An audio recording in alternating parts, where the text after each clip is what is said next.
I'll tell you, it's been a couple of days. It has been a couple of days for certain. It is Bart and Carlin on ESPN New York, on the ESPN New York app, and, of course, on YouTube. I am Chris Carlin. He is Bart Scott. He is not here today because he, as we talked about yesterday, is heavily involved down in Baltimore in the community and always has been for the last 20 years. And our guy is down there today helping out and feeding those who are less fortunate than us as the holidays approach. It is an event that he has always been involved in, and I really appreciate this part of Bart because let me say this about my partner for a second. When Bart says he's going to do something, he does it. And he does it to the best of his ability. And he does it in every single way you would want it to be. When you meet Bart, he's what you want him to be. And that's what I love about him. And to me, the fact that he's going down and continuing to do this year after year after year, like who does that? Not many people. So he will be back tomorrow, and we talked about it a little bit yesterday. But again, just a great appreciation for the person that Bart is in continuing to be involved in a community that, again, he's been out of for 16 years at this point, when you really think about it. Anyway, well done, my friend.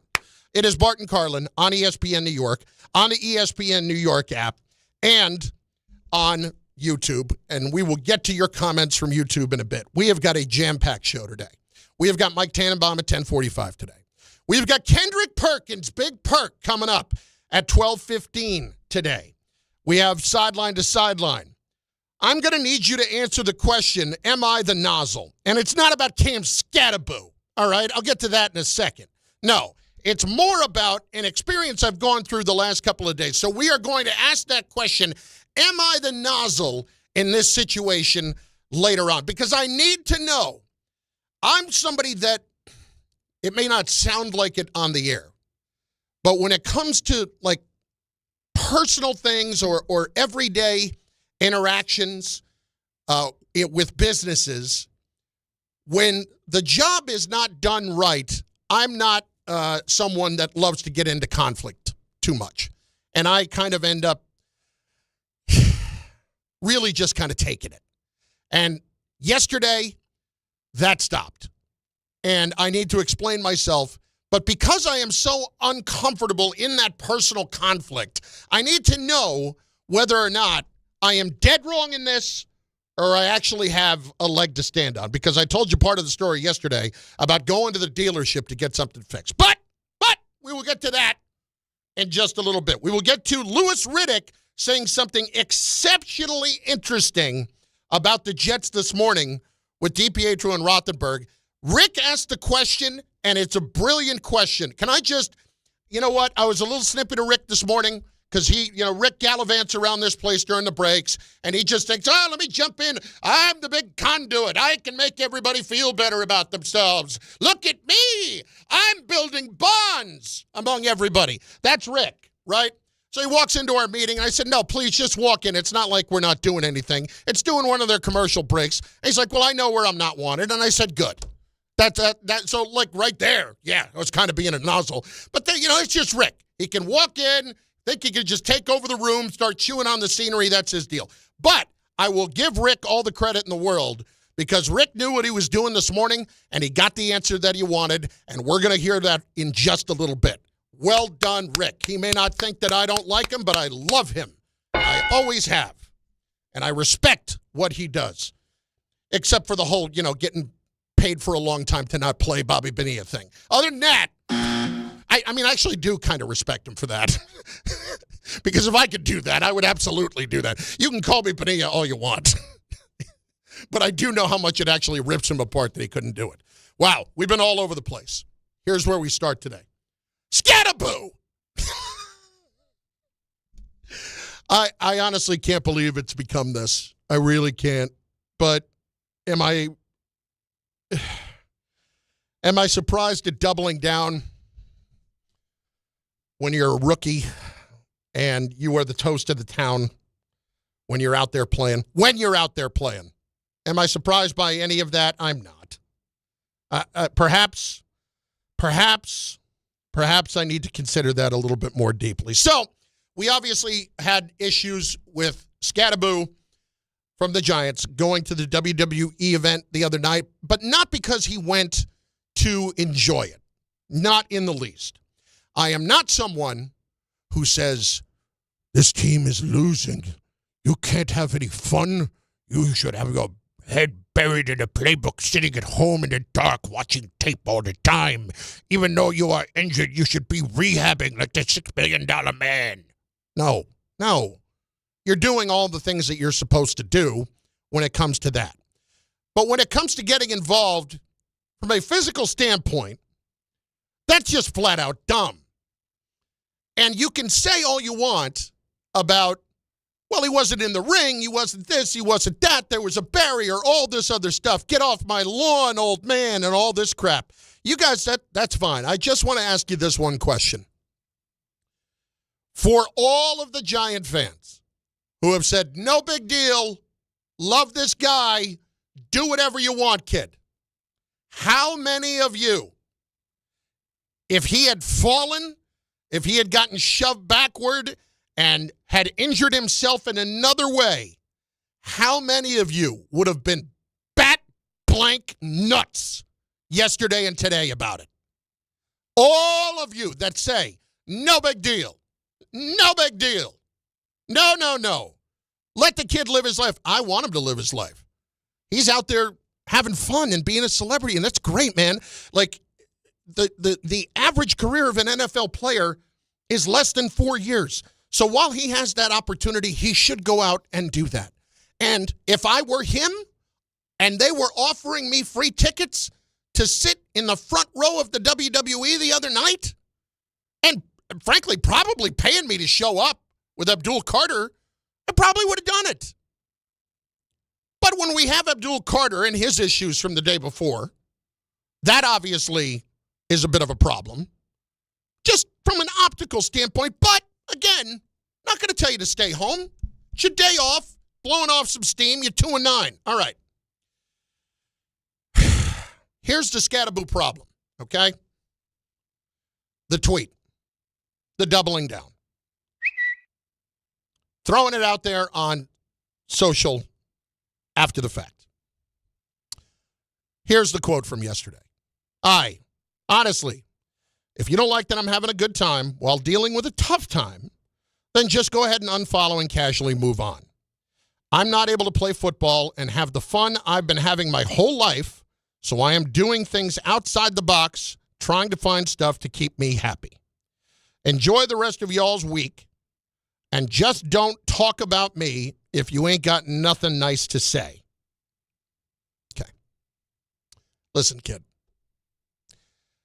I can understand where it would be exceptionally frustrating to be sidelined. I've never been a professional athlete or a collegiate athlete, and barely a high school athlete. So I can't imagine what it's like mentally to not be able to go out there and do what you love to do. I can't imagine. There's really only been one time in my life where I would have experienced something like that, and it scared the ever-loving daylights out of me. So when you talk about not being happy and you're dealing with a tough time, man, I totally respect that. I really do. And when it comes to mental health, I'm a huge advocate of it. I'll tell you a brief story, and it's just an aside to how he's talking about this. I think I don't want to underplay the mental aspect of this. Christmas 2004, I had been working overnights and then sometimes other hours. So my sleep for a good 4-month period was completely all over the place. Okay? I was not sleeping any kind of a regular schedule. Christmas time, I'm on vacation for a couple of days and went with my mom and a couple of, I think my sister was there as well, down to my brother Steve's in Dallas. Christmas morning, I woke up and I was talking gibberish. Like I kind of remember it. I have no idea what I was saying. And I was just kind of walking around the house talking gibberish, not really having any clue. And my brother immediately recognized, okay, we got to get you to the hospital. Something's up. All right. Takes me to the hospital. I'm still just disoriented and out of it. I sat down, and the nurse started asking me questions. By this point, mentally, I'm back with it. I'm like, okay, all right, now I'm starting to feel a little normal again. Okay. She starts asking me questions, and I'm about to answer them, and I can't. I was sitting in this chair. I knew exactly what she was asking me. I couldn't speak. My brain was telling my mouth to speak, and I couldn't. And this was going on for a good 2, 3, 4 minutes. And I'm just like, what the hell just happened? Did I just have a stroke? And all I could think about in the moment was, I'm never going to be able to call another game as long as I live. I'm never going to be able to host another talk show as long as I live. And it scared the ever-loving crap out of me. I've never been more scared in my life than I was in that moment. A few minutes later, it all came back. Didn't have a stroke. Turns out I had viral meningitis. And my body had just basically completely shut down communication with my brain. And so I was in the hospital for a good 3-4 days. Scary time. You know, I had the spinal tap, all that stuff. So I say all that to say, like, that's the only time, and it was for about 3 minutes, that I could appreciate what someone goes through, like Cam Skattebo, when he has his ankle dislocated and the mental challenges that come with going out and not being able to do what you love to do and not being able to do what you've done your whole life. The mental health of athletes, man, I feel like it's just so underappreciated and so misunderstood because we all forget that athletes are actually people. But I don't need to sermonize you about that. So I just want to emphasize, Cam, I am 100% sympathetic to that plight. But nobody is telling you to not go out and have fun. Nobody is telling you to not go out and be a celebrity and enjoy the moment. What happened the other night was abject stupidity on your part. Moronic. Flat out moronic. You want to yell at each other? You want to have that kind of thing going on? That's fine. But then we start getting into a situation where one guy shoves Andrew Schultz, or Schultz shoves one guy, somebody else shoves Skattebo, however all that went down. And the next thing you know, it might be a fake scrum or a scripted scrum, but it's physical. And guys are getting pushed around a little bit here, and you do not have complete control of what is going on. You do not. So you want to tell me, well, he had a padded barrier in front of him. Nothing would have happened there. Please. He also had folding chairs behind him. Wasn't possible he could have fallen over. Wasn't possible he couldn't have gotten injured in another way. Wasn't possible that in the middle of this scrum, somebody else steps on his other foot or steps on the foot with the boot on it and messes it up even further. None of that. Not possible at all, right? I just ask you all of this. Understand that if this had gone the other way, 95% of you would have been out of your minds about this. So it's easy to sit there after the fact, with hindsight being 20/20, and say, nothing happened. What's the big deal, Chunky? No. Get off my lawn, old man. No, this is not any of that. I'd be doing all the same things, but I'd use my head. I'd use my head a little bit. I'd actually think about what the actions are in that moment and what the possible repercussions are of something like that happening. And then let's just take it a step further. Let's consider for a moment that that wasn't actually supposed to get physical like that, right? Let's consider for a moment that there was something else going on, that it was supposed to be just yelling and whatever, and maybe it got broken up before that. Let's just say maybe that was supposed to happen. Well, if it was, and you didn't know that you were getting into it, one thing has always been clear. I mean, all you have to do is look at all of the injuries that people who have wrestled professionally have had over the years. And what happens? The show goes on. The show goes on. Just because there's a little problem in the middle of it doesn't mean we end it immediately. I won't get too dramatic, but there are plenty of examples where things have gone horribly wrong and the show goes on. So even if it wasn't supposed to go down that way, you have to understand how it's all going to look to people who want to root for you. And it was obviously all very scripted, but the pushing, the shoving, the physicality of it is just stupid. And if you want to double down on it, hey, listen, brother, it's your career. You do what you want. Let's all also acknowledge this about Cam Skattebo, all right? 4th round pick, not making the big money right now.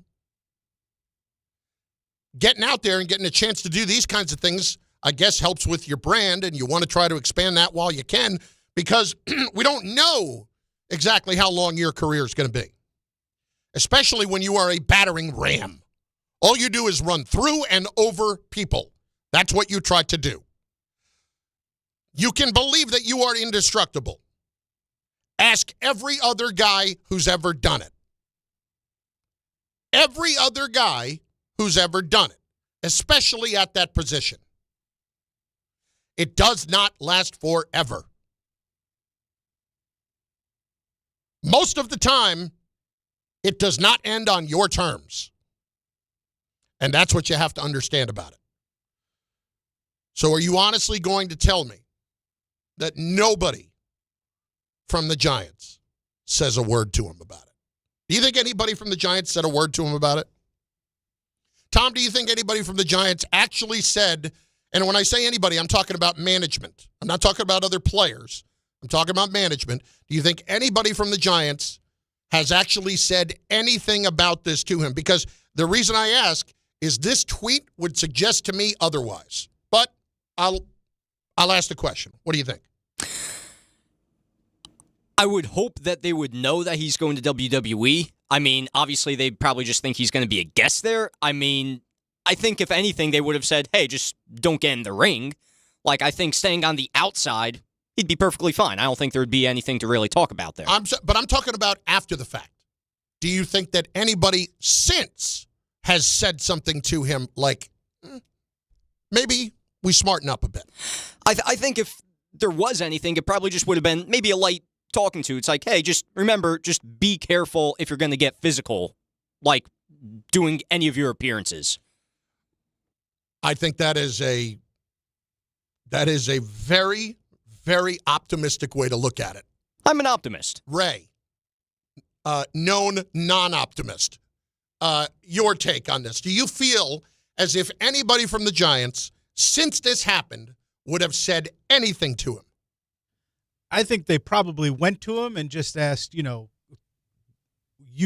you came to us, because I'll assume that he kind of let them know that he was doing something with WWE. Okay.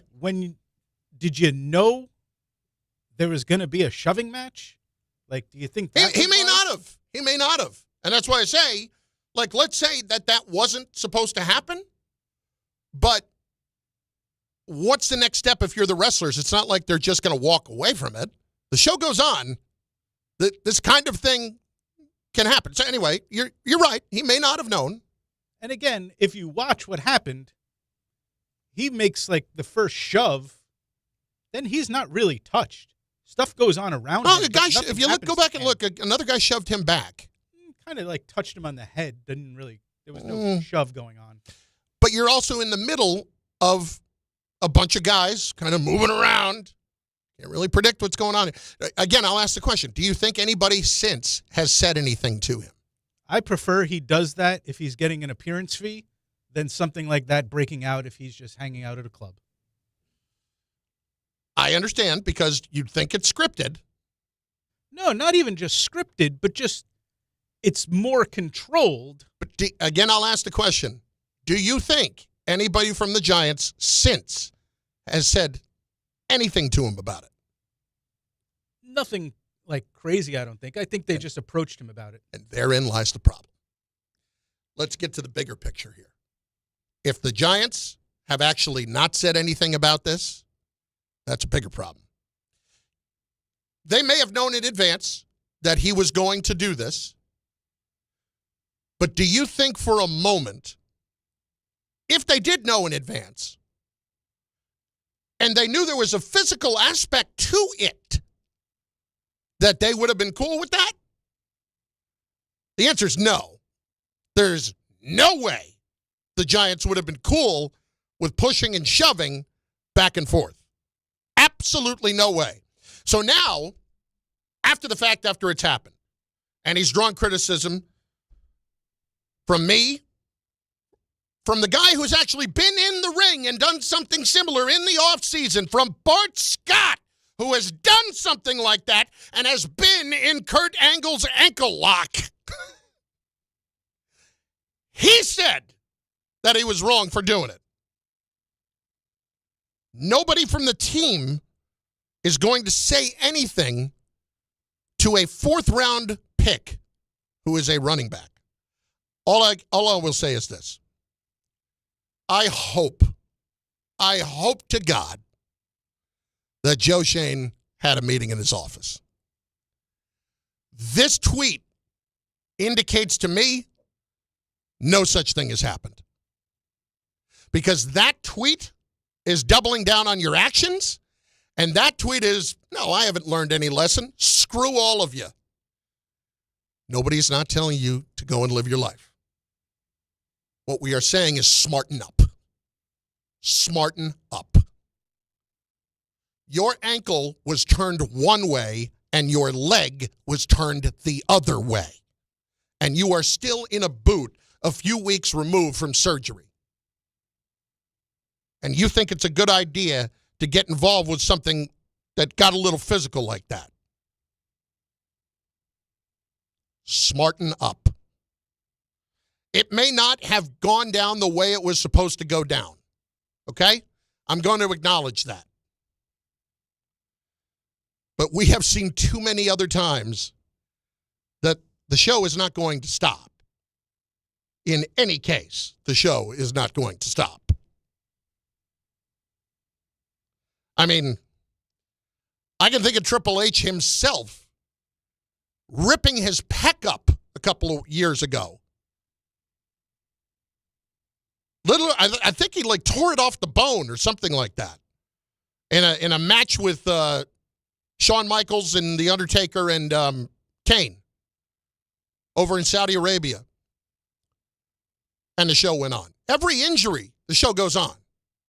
The only time the show didn't go on was actually Seth Rollins like 2 months ago when it turns out that was part of the bit. He was faking the injury.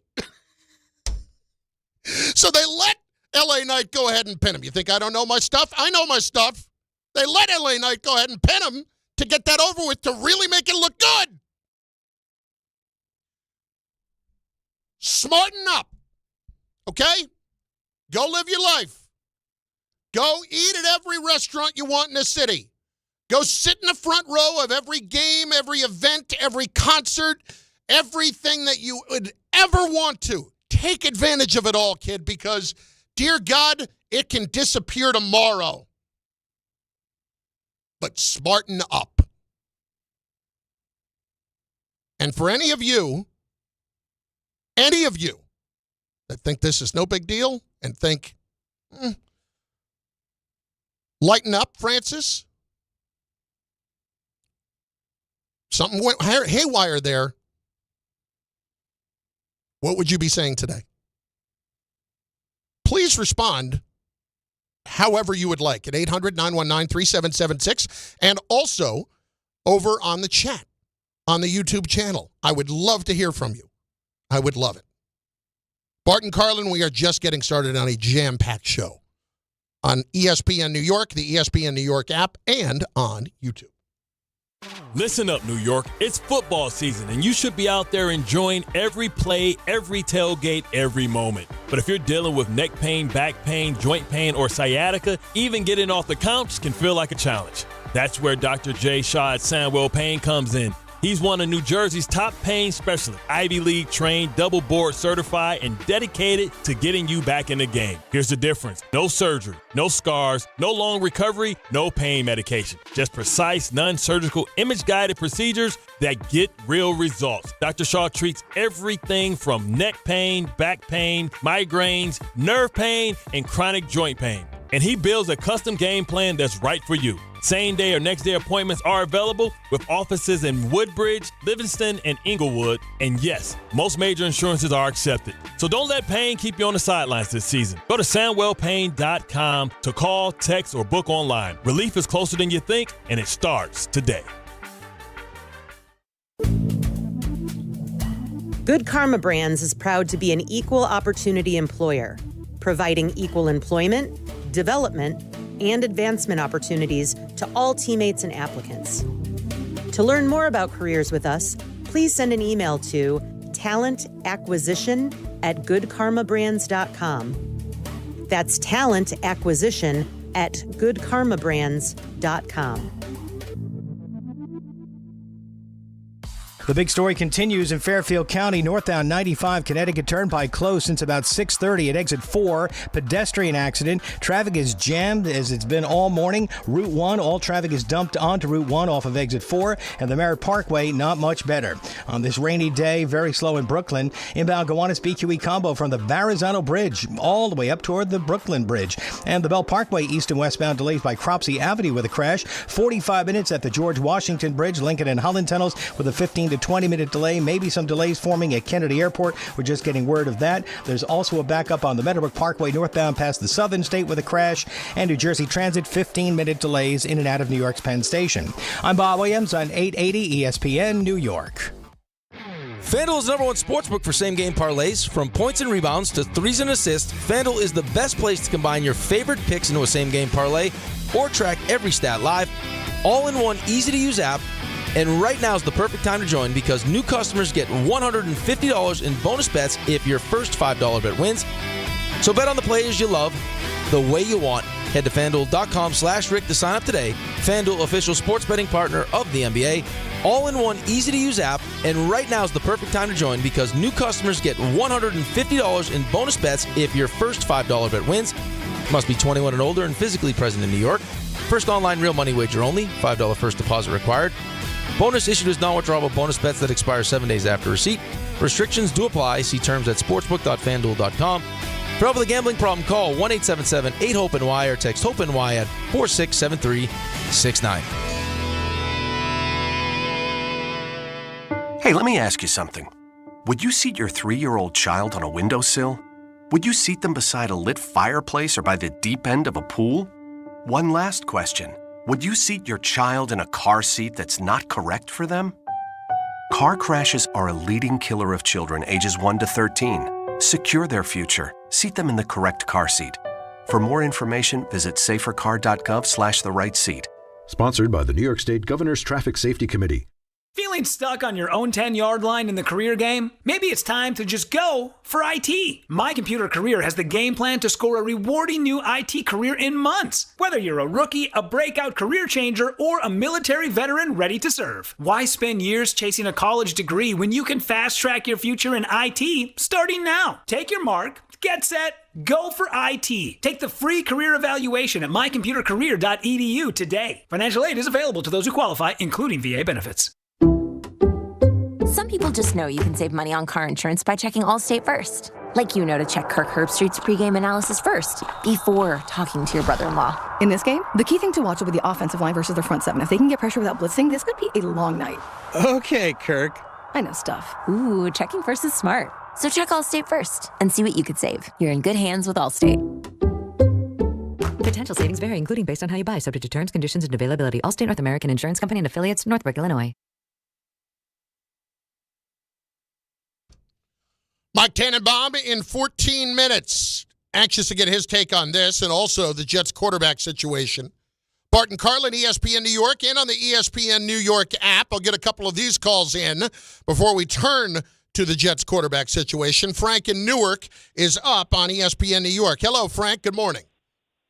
Hey, good morning, Carlin. Acknowledge me. Acknowledge. See, I know what that means. So, I always look for the peaceful negotiation and the peaceful middle in all of this. Because I know that the WWE personnel had to have gotten Scott's permission before doing that.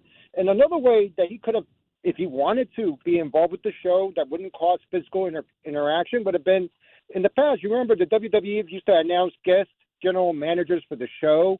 And it was a fun thing. They allowed him to appear on the show, no physical involvement, safety involved. As an athlete, he has to start thinking about, you're probably not going to make it as a WWE superstar, but you more than likely are still going to have a career in the NFL for the next 2 to 3 years, Listen, it's just more about that and seeing the bigger picture in the moment. It's not stay home and just hide under a blanket on the couch until it's time to go play football. That's not what I'm asking. And I agree.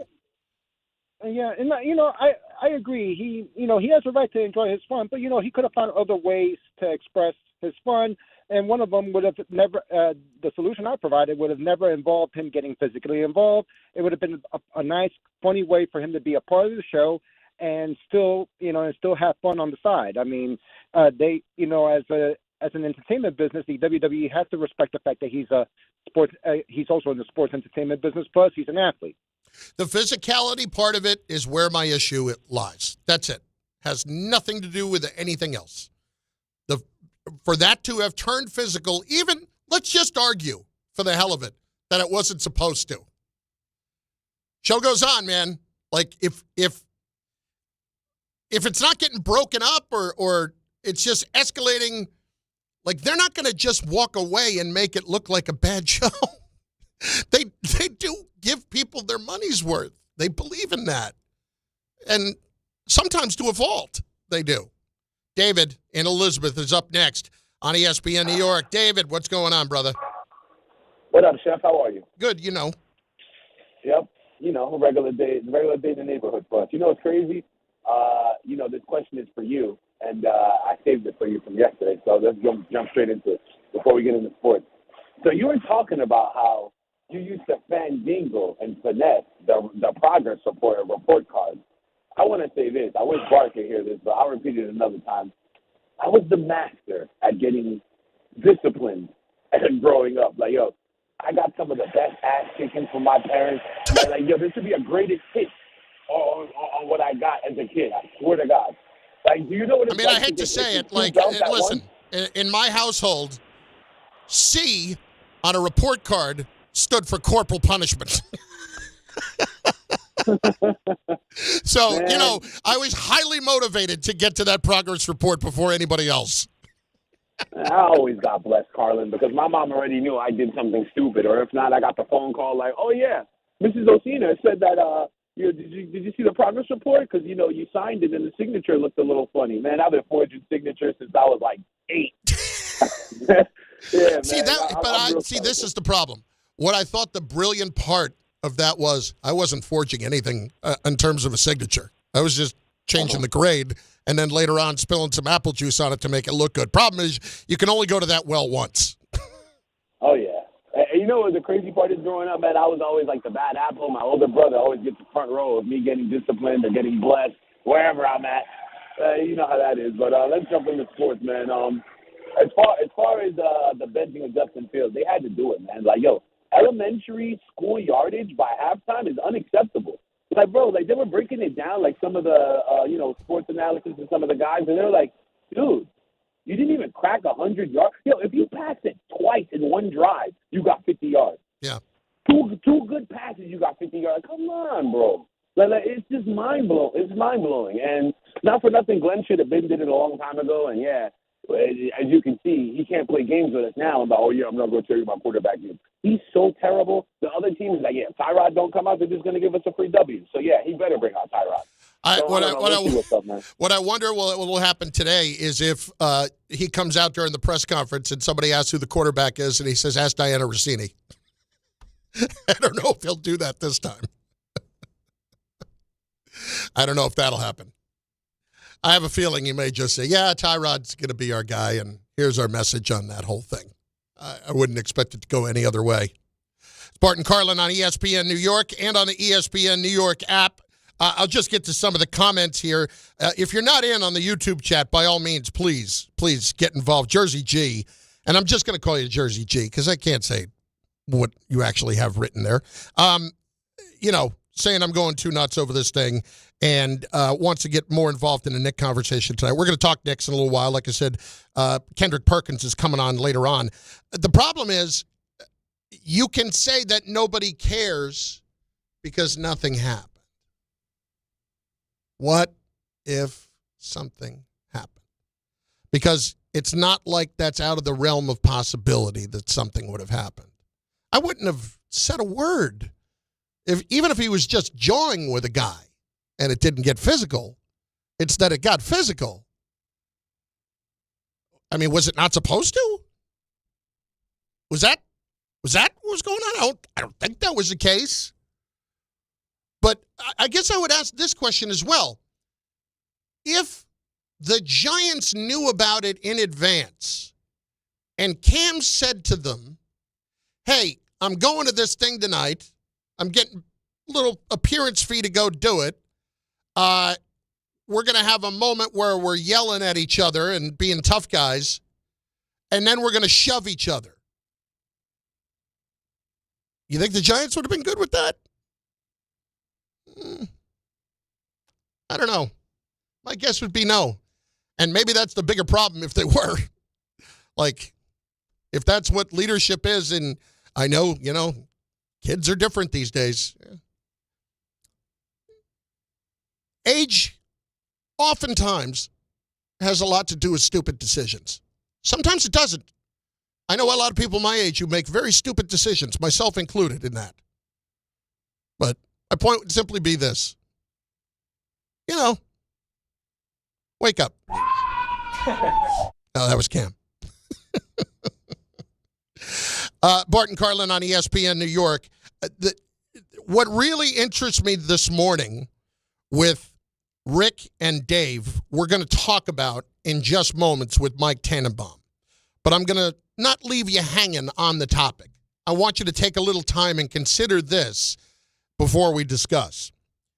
Rick, at the end of the interview that he and Dave have with Louis Riddick every week, and I love Louis Riddick. I think he gives outstanding analysis, and today he was on one. But there's a great question by Rick at the end asking him, if you were the Jets, would you considering where everything is, making a deal that would involve Shedeur Sanders? If the cost added up, I mean, if it was something that didn't cost me very much and didn't compromise other things that I know I needed to get done that are much bigger problems that I have as far as trying to build this team out, yeah, I absolutely would. Knowing what I know about him, knowing his father like I do, look, I think I'm someone who, when it comes to football players, and look, I'm just talking for myself here. I'm not talking for any other GM. I'm trying to make some kind of sweeping, generalization for the league. I'm saying if it was me, yeah, I would be willing to have that young man be a part of my football team in the offseason and trying to develop him and work with him, because I do think he is skilled. I think he does have a set of skills that translate very well to playing the quarterback position at a high level in the NFL. But a lot of people are just so blinded by their utter, just to say, contempt, whether it be for his father, whether it be for him and his own personal style, whether it be for how he walks, how he talks, how he moves. Like, there's just people who just can't get past all that crap. I'm not one of those people. I'm not one of those. I would be willing to give him a shot, and knowing what I know and how I feel about the player and the person. But we'll see what happens. We'll see what happens with him going forward. It's an interesting thought, and it has merit. But I want you to consider that for the next few moments, and we will get to your calls on it at 800-919-3776. It's not the simple just go and make a trade. Oh, let's trade for Shedeur. More to it. You really got to consider. We'll bring it up with Mike Tannenbaum next on ESPN New York and on the ESPN New York YouTube page. Watch the show there. This is an ad by BetterHelp. Shorter days don't have to be so dismal. It's time to reach out and check in with those you care about, and to remind ourselves that we're not alone. As seasons change and days grow darker sooner, it can be a tough time for many. This November, BetterHelp's encouraging everyone to reach out, check in on friends, reconnect with loved ones, and remind the people in your life that you're there. BetterHelp does the initial matching work for you so you can focus on your therapy goals. Short questionnaire helps you identify your needs and preferences, and our 12-plus years of experience and industry-leading match fulfillment rate means we typically get it right the first time. If you aren't happy with your match, switch to a different therapist at any time from our tailored recommendations. This month, don't wait to reach out. Whether you're checking in on a friend or reaching out to a therapist yourself, BetterHelp makes it easier to take that first step.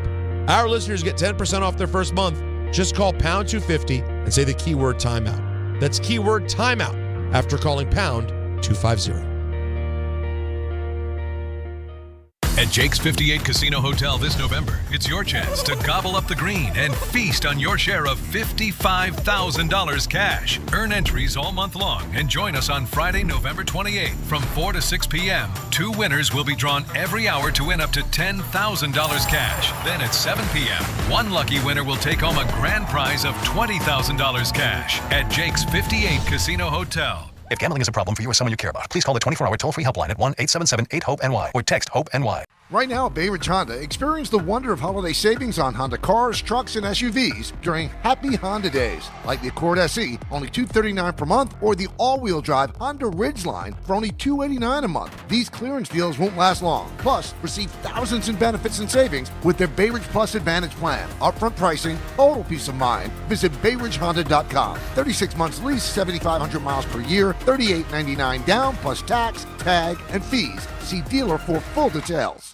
Hey, fans! Welcome back to Fansville's Cheers and Tears. Oh. Okay, so everybody deals with losing, right? To a rival on a last-second field goal. Whatever, it's fine. I'm totally fine. But I cope with losing with an ice-cold Dr. Pepper. Those 23 flavors are so delicious. They totally wash away the pain of your college football team taking a big fat L. College football, it's a pepper thing.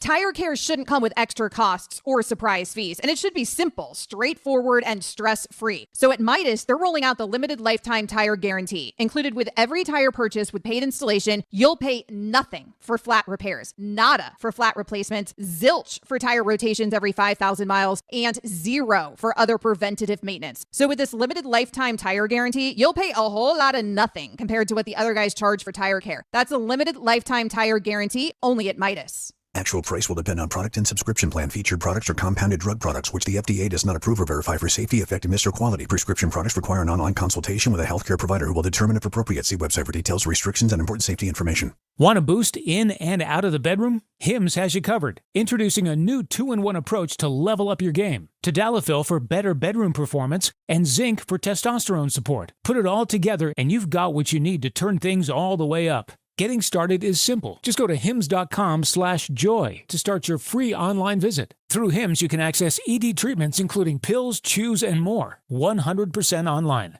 No office visits, no pharmacy lines. Just fill out a simple intake form and a licensed medical provider will determine if treatment's right for you. If prescribed, it ships free and discreetly to your door. Find affordable treatment options at up to 95% less than brand names at hims.com/joy. That's hims.com/joy, HIMS.com/JOY. ESPN New York is throwing a holiday party you don't want to miss. Join us Friday, December 12th at your mother's house in Garden City Park. We'll be broadcasting the Michael K. Show live from 1 to 3, followed by Don, Hahn, and Rosenberg from 3 to 7, all while supporting a great cause. Bring a toy to benefit the Garden of Dreams Foundation and help make the season brighter for local kids in need. It's the ESPN New York Holiday Party, Friday, December 12th, brought to you by Amazon Pickup, where the holidays get even happier.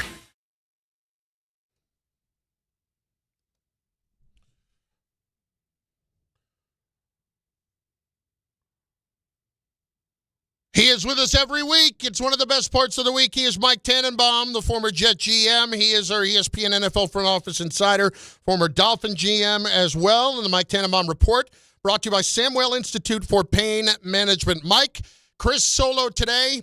Good to have you with us. How are you? Is there any better part of the week than this, Chris? No, I don't think there is. Okay. I don't. Right. I can't name it. I enjoy spending time with you. I think that's been well documented. I think you know that. Right. I feel the same about you. Mike, how would you feel, hypothetically, if you are the general manager of a team and your fourth-round pick had a dislocated ankle and had surgery and went to an event, but not just went to an event, because guys are going to do that, you're going to be social, but got involved in somewhat of a physically scripted situation ringside the other night, just a couple of weeks removed from surgery? Yeah, so let me kind of bring you behind the scenes there a little bit. So, look, you got to treat your players like adults, obviously, but you also care deeply about them. And one thing that people don't realize is when players go on IR, season-ending IR, they don't all handle it the same, and some of them really struggle from a mental health standpoint because they're so routine-driven. And I know, like, over the years, Chris, sometimes I would give guys, like, assignments. So, like, if it was, like, a veteran defensive end, I may say, hey, you want to write up some scouting reports on, offensive tackles coming out because you face them so much, and just figure out ways to keep them engaged. Because some of them, to be candid, like, just don't handle it well. And I look, I have no idea if that's Cam Skattebo or not. But what I would say is, like, I would call him in, say, look, Cam, like, your success is our success, and we hope you crush it in 2026. And when you do, there'll be a time and place where you could be out every night at MSG, the Rangers, the Knicks, the whatever. But right now, we got to get you healthy, and you have a really, really significant injury. So at the appropriate time, I'll drive you to MSG, but let's just understand, like, the context of what you did, and let's get you healthy first. Yeah, Mike, and I read his tweet yesterday, and I can fully appreciate that you don't handle that well when you can't go out there and do what you are used to doing, and I have full respect for that kind of thing. And I'm not one of those guys that says, stay home, don't go out and have a life, don't go out and do those things. It's the physical aspect of it that bothered me the other night more than anything. And I know people say, well, he didn't get hurt. You could have. Very easily it could have happened. Yeah, again, there's a time and a place, and those are the conversations that, you want to have, and, let people know that, you care deeply and you're working hard to get back as quickly as possible. Mike Tannenbaum with us. Okay, what was your evaluation of seeing Jameis the other day? Jackson Dart is back on the field doing some things, but we don't know if he's going to be available. Is this something the Giants should have done a lot sooner when it wasn't Dart on the field? Yeah, that's hard to say. I mean, there's parts of Jameis that are really, really good, and we saw that. And then there's obviously parts that, are, he could still, throw a bad pass or two. And that's why, he's probably one of the 45th or 46th best quarterbacks on the planet, not top 32. That's the difference between a starter and a backup. I thought overall it was good. And I'm sure the Packers are sitting there, Chris, saying, like, man, we dropped 3 interceptions, and, that game should have been, a blowout. So, And as we both know, like, the truth is probably somewhere in the middle. And as somebody that was calling the game the other day, I was more than happy that they dropped those interceptions to keep the game competitive, Mike. Secondly, on the front with Jackson Dart here, are you just going above and beyond right now? Even if, let's just say, even if he cleared protocol, would you be more likely to let him sit for another week just to be safe? Well, when he's ready to play, I'm getting him out there, and let me tell you why. And I remember when we were at the Jets, we had Joe Girardi come over to work with Mark Sanchez, literally on the art of sliding. I remember this. Yeah. Chris, here's what's important, and this goes for, fill in the blank, Jackson Dart, Jaden Daniels, any of these young guys that are, more athletic. It actually goes for Josh Allen as well. But like the skill of protecting yourself is part of being a good NFL quarterback, and the only way you're going to get better at skill development is by playing. And there's going to be a time and place you want to dive. There's going to be a time and place you want to throw the ball away, slide, get out of bounds. And it just comes from repetition. And the more he can learn how to play effectively, Chris, but more importantly, know, like, when to, again, slide, when to go head first. Like, it's just going to come with time. Like, these athletes come out now, Chris, and they were the best athlete in high school, the best athlete in college. And now, when you talk to rookie quarterbacks, if you say, like, what's the biggest adjustment, most of them will say the speed of the opposing, defense. Like, Baker Mayfield was the first pick in the draft. He runs 4.8.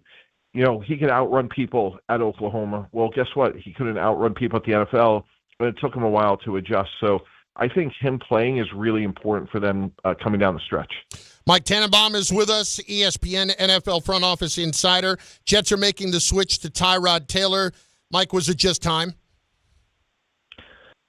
Yeah, but look, I know I'm in the minority here. I see good in Justin Fields. Like, you go back to that game last Thursday, and if A.D. Mitchell holds on to that deep pass, which was a perfect pass, who knows what happens? Like, look, I'm not saying they're going to put up 40 points against the Patriots, but there were some drops, and he needs to be more accurate at times. But I think there's still some good in Justin Fields, and I understand the short term what they're doing, but I would not be surprised to see Justin Fields get another chance at some point. Okay, but Bart has made this point, and I think it's an interesting one. So you just went out and you got Mitchell and you got John Mechie, and these are younger players that you're probably trying to evaluate here after these trades happen.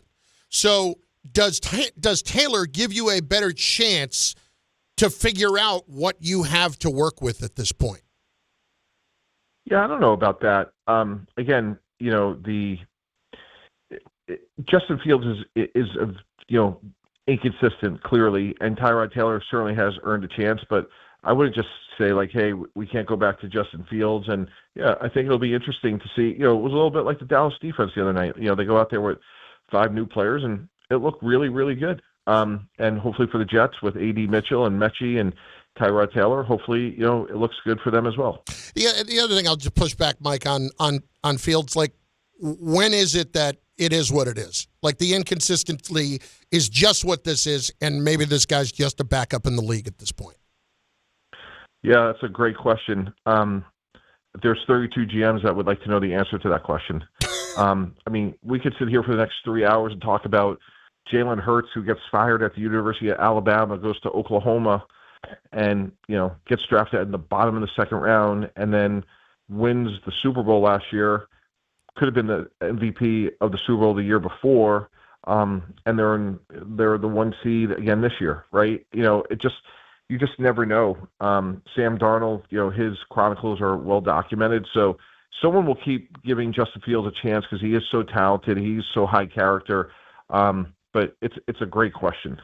You always got to have an answer for everything, don't you, Mike? I mean, come on. It's Mike Tannenbaum, ESPN NFL front office insider. We were talking about this a little bit at the end of the show yesterday. I want to get your take on it. First things first, though. Louis Riddick this morning with Dave and Rick kind of suggested that if he were the Jets, that he might be interested in a low investment trade that would involve somebody like Shedeur Sanders, because you look at what's going on in Cleveland, it doesn't look like everybody's on the same page when it comes to him. So if that's a case where the Jets have a chance to take a flyer, so to speak, on looking at somebody like that? Is it worth it to do, or is there too much that comes with it? Yeah, I think it's, you got to consider everything. Like Shedeur Sanders, Kirk Cousins, like I think you want to have as many, options as possible until you hit on a guy. And by the way, like I was very critical of the Falcons for, giving Kirk Cousins all that money and then drafting Penix, but they look like they're right. I mean, when you're running a team, Chris, in your post-trade deadline, you sit there, you're like, oh my God, like how are we going to improve this team?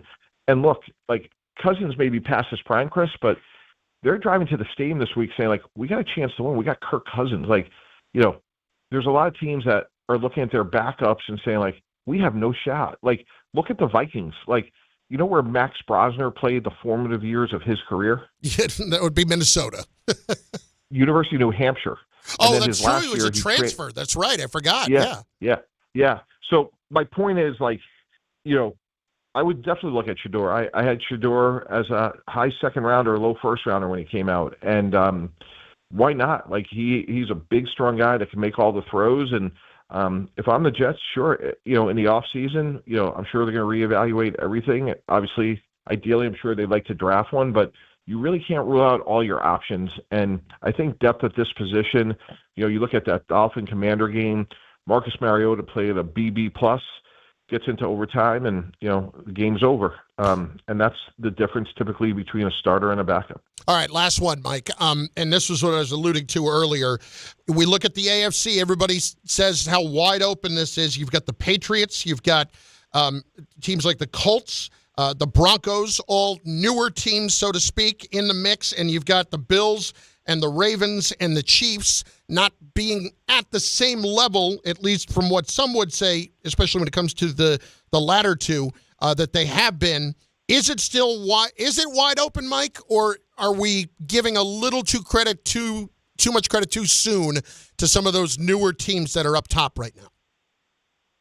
Yeah, it's going to be a lot of fun. I wouldn't rule out the Chiefs, the Bills. Like I know, one's a bottom seed, the other one's on the outside looking in. But I those guys have done it at such a high level for so long now. Like I do think Denver's for real because that defense is really good, and to beat Kansas City in Denver the way they did, it's hard to say they're not for real. Everybody else, boy, it's going to be a fun couple of weeks here. Who wins the North? Does the Colts close out the deal? How good is New England? Do they have enough playmakers? It's going to be a ton of fun to see how this all sorts out. And listen, I'm just going to ask this question because it's been bothering me for the last 90 seconds. Did you give me the fake laugh before there? Did you give me the little chuckle, the fake chuckle? Is that what you gave me? Yeah, it's my go-to. Yeah, that's okay. Without question. That's okay. It makes me feel worse about me, and there it is. And there it is right there. Thank you. So that was more authentic. No, that was more authentic. Thank you, Mike. Appreciate it. That's Mike Tannenbaum. The Mike Tannenbaum Report is brought to you by Samwell Institute for Pain Management. For a pain-free life, visit SamwellPain.com. There's nothing worse than knowing that you got the fake laugh. I got the fake laugh, and now I have to sit in that. Bart Carlin on ESPN New York.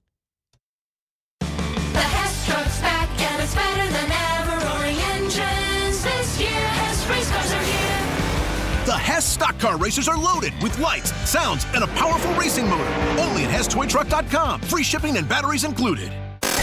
This is the Michael K. Show. Great teams employ players that look out for other players. Why would this guy with a half sack being taken to the top of the first round think it's okay to be late to meetings? That some veteran guy on the defensive side doesn't take Abdul Carter aside and say, dude, well, what are you doing? But that's hard to do on a team that just lost its coach, that's 2-9, that has lost heartbreaking games. The Michael K. Show. Weekdays at 1 on ESPN New York and streaming live on YouTube.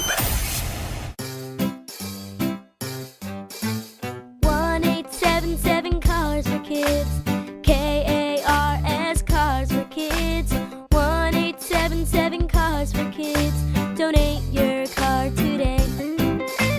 1-877 Cars for Kids. Donate your car today.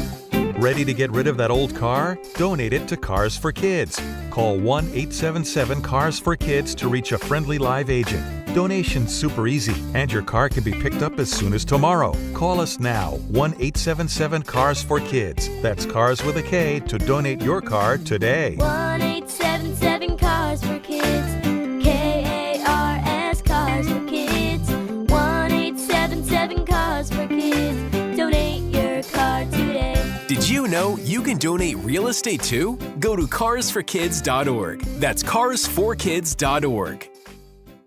880 ESPN, WHSQ, and WCBS-FM HD2, New York. A Good Karma Brands radio station. Whether you're shopping, gaming, or streaming this Black Friday season, don't take slow for an answer.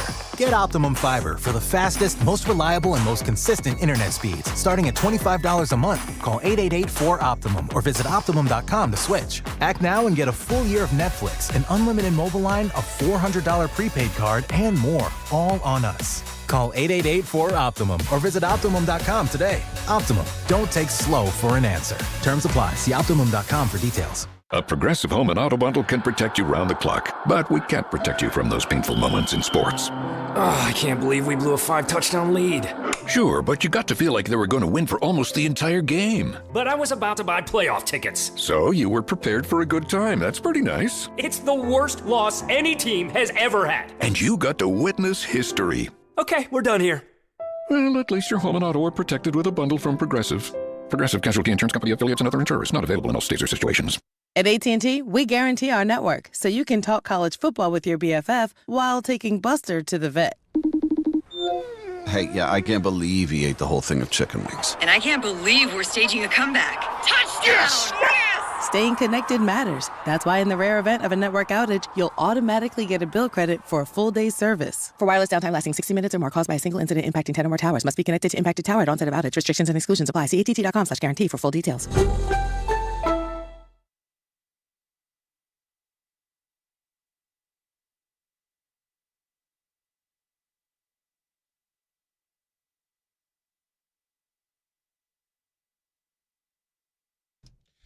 If you think Shedeur Sanders is a waste of time, you got to wake up. It's not. Why not? This is all I got to say. Why not? It's Bart Carlin on ESPN New York and on the ESPN New York app. Bart is out today. He is down in the Baltimore area, involved in his charity that he has been involved with for 20 years at a shelter for folks who are not just dealing with addiction issues, but also dealing with hunger issues. And he's down there with some of his former teammates being involved. And as I said earlier, you know, Bart walks the walk in every way, and I absolutely love him for it. But he will be back with us tomorrow. In the meantime, 800-919-3776, 800-919-ESPN. If you're not watching over on YouTube, I don't know what you're doing. You may as well be, because why wouldn't you want to see the majesty of this body and head right on your screen, right on your phone, right on your television for that matter? Like last night, I'm sitting at home setting up one of my TVs and the YouTube app. I throw it up and I say, just imagine what my giant head looks like on this thing. You can only imagine. Anyway, let's get to the Jets and the quarterback situation. Now, I played this for you a few minutes ago, but I'm going to play it again right now. This is Louis Riddick this morning on with DiPietro and Rothenberg. And great job by Rick asking this question at the end regarding Shedeur Sanders and why the Jets should potentially consider trading for him. And you'd think, we're just trading for another guy. But hear Louis out and then hear me out afterward. If the cost added up, I mean, if it was something that didn't cost me very much and didn't compromise other things that I know I needed to get done that are much bigger problems that I have as far as trying to build this team out, yeah, I absolutely would. Knowing what I know about him, knowing his father like I do, look, I think I'm someone who, when it comes to football players, and look, I'm just talking for myself here. I'm not talking for any other GM and trying to make some kind of sweeping, generalization for the league. I'm saying if it was me, yeah, I would be willing to have that young man be a part of my football team in the offseason and trying to develop him and work with him because I do think he is skilled. I think he does have a set of skills that translate very well to playing the quarterback position at a high level in the NFL. But a lot of people are just so blinded by their utter, just to say, contempt, whether it be for his father, whether it be for him and his own personal style, whether it be for how he walks, how he talks, how he moves. Like, there's just people who just can't get past all that crap. I'm not one of those people. I'm not one of those. I would be willing to give him a shot, and knowing what I know and how I feel about the player and the person. But we'll see what happens. We'll see what happens with him going forward. There are so many different opinions about Shedeur Sanders, and let's get past the first thing. There are people that just do not like him because he is the son of Deion Sanders, and Deion Sanders has always been a showy individual, and Shedeur Sanders has kind of shown himself to be similar to his father in regards to that. He does some dumb things. The whole mime thing a few weeks ago, answering questions but not actually answering them, it was pretty dumb, but harmless in the grand scheme. Nothing major happened. In terms of believing that he's the best quarterback on that team, how else is he supposed to believe? And if you want to go nuts over Shedeur Sanders going 4 for 16 the other day, well, I guess he's not that good. Guys, go back and look at some of Eli Manning's early game logs. Go back and look at how many interceptions Peyton Manning threw. I'm not saying that Shedeur is those guys. What I am saying is you know nothing as to whether or not this guy can play. You know zero. Zero. Now, part one of this is the Cleveland part. And what's going on out there? Think back to draft day. The Browns drafted Shedeur, and they did so 2 rounds after they had drafted Dillon Gabriel, who it was kind of universally acknowledged was not going to be a starter in this league, might be a backup in the league, but was a 3rd-round pick. Shedeur slid to where he slid. That's fine. We can get into why, and we will in a moment. But when Shedeur Sanders now has a situation where he is going to get another opportunity to start, as has just been announced, Adam Schefter just said that he will start Sunday against the Raiders. You get another look at what he is, but what are the Browns trying to do with him? What is Kevin Stefanski trying to do with him?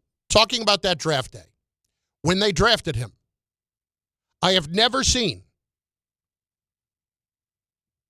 once a draft room collectively look as indifferent about a pick as we saw right there. They could not have looked less excited to do it. Now, I have different theories, if you want to be a conspiracy theorist, as to why they did it. Jimmy Haslam might have done it because he liked the idea of the show. He obviously went out a few years ago, had no qualms about making a massively huge mistake in trading for Deshaun Watson and giving him $250 million guaranteed, someone who is just coming out of, 20 lawsuits. And that has turned out to be an abject nightmare for the Cleveland Browns. And they are almost at the end of it. But it's a big splash, right? So maybe part of him is thinking, it's a 5th-round pick. Why not? Why not just take a flyer on him? And the owner says, go take him. Maybe the GM and the coach were not necessarily on the same page about it. All I know is that Kevin Stefanski in that room did not look excited, and neither did a lot of other people. Maybe the league, in seeing Shedeur Sanders slide and continue to be this story of the draft for 3 days, with all of the attention he had garnered, was calling a couple of teams saying, hey, we need to put an end to this, and we need you to help us out. And maybe it's on a team that would have owed the league something for some reason. Let's just say, remember I did that thing for you? I helped you out with the thing? And I'm coming back, and I need a little bit of help myself. They may have wanted to just end that story and got somebody to spend a 5th-round pick on Shedeur Sanders so they could stop talking about it. Why did Shedeur fall that far? A lot of theories. I can tell you one that I heard that I believe really contributes to what happened here. I think we can all agree that what we saw in college from Shedeur Sanders was not a fifth-round talent. Mike Tannenbaum just moments ago sat here and told us he had him as a late 1, maybe an early 2. Shedeur Sanders has talent. How much? Is he better than Dillon Gabriel? Dillon Gabriel was a terrific college quarterback, but given his size, probably not going to be a great NFL quarterback. Shedeur Sanders has that ability. Mel Kiper Jr. believed that Shedeur Sanders had that ability. It's just whether or not you can get it out of him. You don't just draft guys without physical tools. So that when I say you have the ability, you have the physical tools to do something. Sanders, I can tell you one story that I've heard was that he went in to meet with an offensive coordinator in those pre-draft meetings. And in one of those meetings, the OC sits down with him, and within 60 seconds, the phone rings. Shedeur's phone rings. He picks it up, and he says, hang on. And he puts it on speaker. And it's Dion. And that offensive coordinator is now sitting across from Shedeur Sanders with Deion Sanders on a speakerphone. How do you think that went over? You ever have your daddy with you on a job interview? Generally not.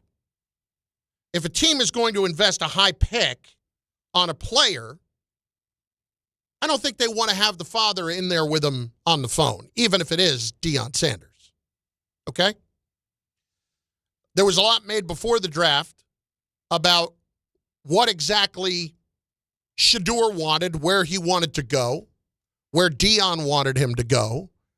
And all of that speculation eventually led to Deion saying like a day or two before the draft, it doesn't matter where he goes. We just, we want him to go in the league because maybe you started to get the feeling that this could be a bit problematic.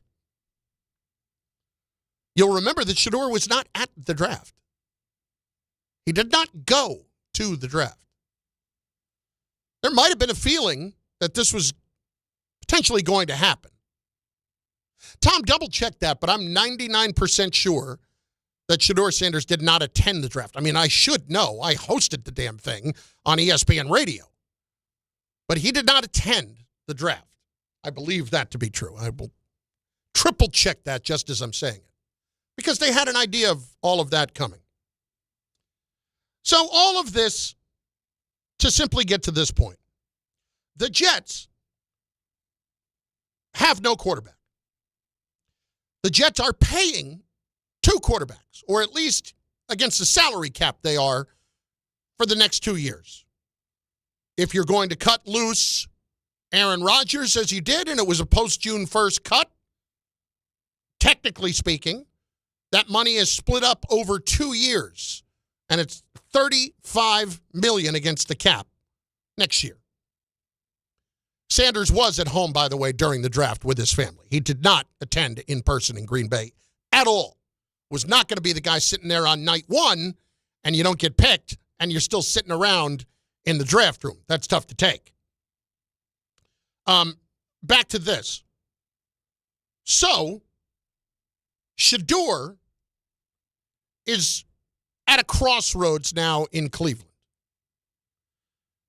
He can't get on the field other than this way. He has a chance to show himself and his ability this week. But is it really fair to kind of judge him from there? It doesn't feel like Cleveland really wants him. Kevin Stefanski might be gone. Kevin Stefanski may not be there after this year. But does anybody really get the impression that Kevin Stefanski wants him there? I don't think so. There's really been no indication of that so far. When he was asked this past week, when Dillon Gabriel clears concussion protocol, is he your quarterback? He said, yes, he's our quarterback when he clears protocol. Maybe Shedeur has not practiced well. I have always wanted to be a believer in the idea that coaches play the players who give them the best chance to win. And if you're Kevin Stefanski, if you had a lot of belief in Sanders, he would have been playing already. If he had wowed you on the practice field, he would have been playing already. Maybe there's a degree of, I told you this guy can't play to it. Maybe. But now you don't have a choice, and now you're going to find out. If the Browns don't want him there, if Stefanski doesn't want him there, and you're the Jets, and you're paying Aaron Rodgers the $35 million against the cap next year, not paying him, but it counts against the cap and dead money, and you're going to move on from Justin Fields, it's going to count against the cap and dead money, because personally, I don't know that I want Justin Fields here to be the backup quarterback. I don't think he'd be a bad influence, but I don't know how well he would adapt to that role in a full-time capacity. Why would I do any of that? I don't know that I would. So let's just say conservatively, Ray, we'll check the number on what Fields counts against the cap next year, but it's at least $10 million. So you're going to basically be paying two quarterbacks against your cap, $45 million in dead money, not paying them, but again, $45 million in dead money to not be out there. So why would you not think about, in a year where universally people seem to acknowledge there's not a killer, surefire, can't-miss guy at the top of the draft in quarterbacks? Why not a low investment risk on someone like Shedeur Sanders? To me, it's at least worth the shot. This is the same organization that signed Tim Tebow when Tim Tebow truly could not play. Could not play in the least.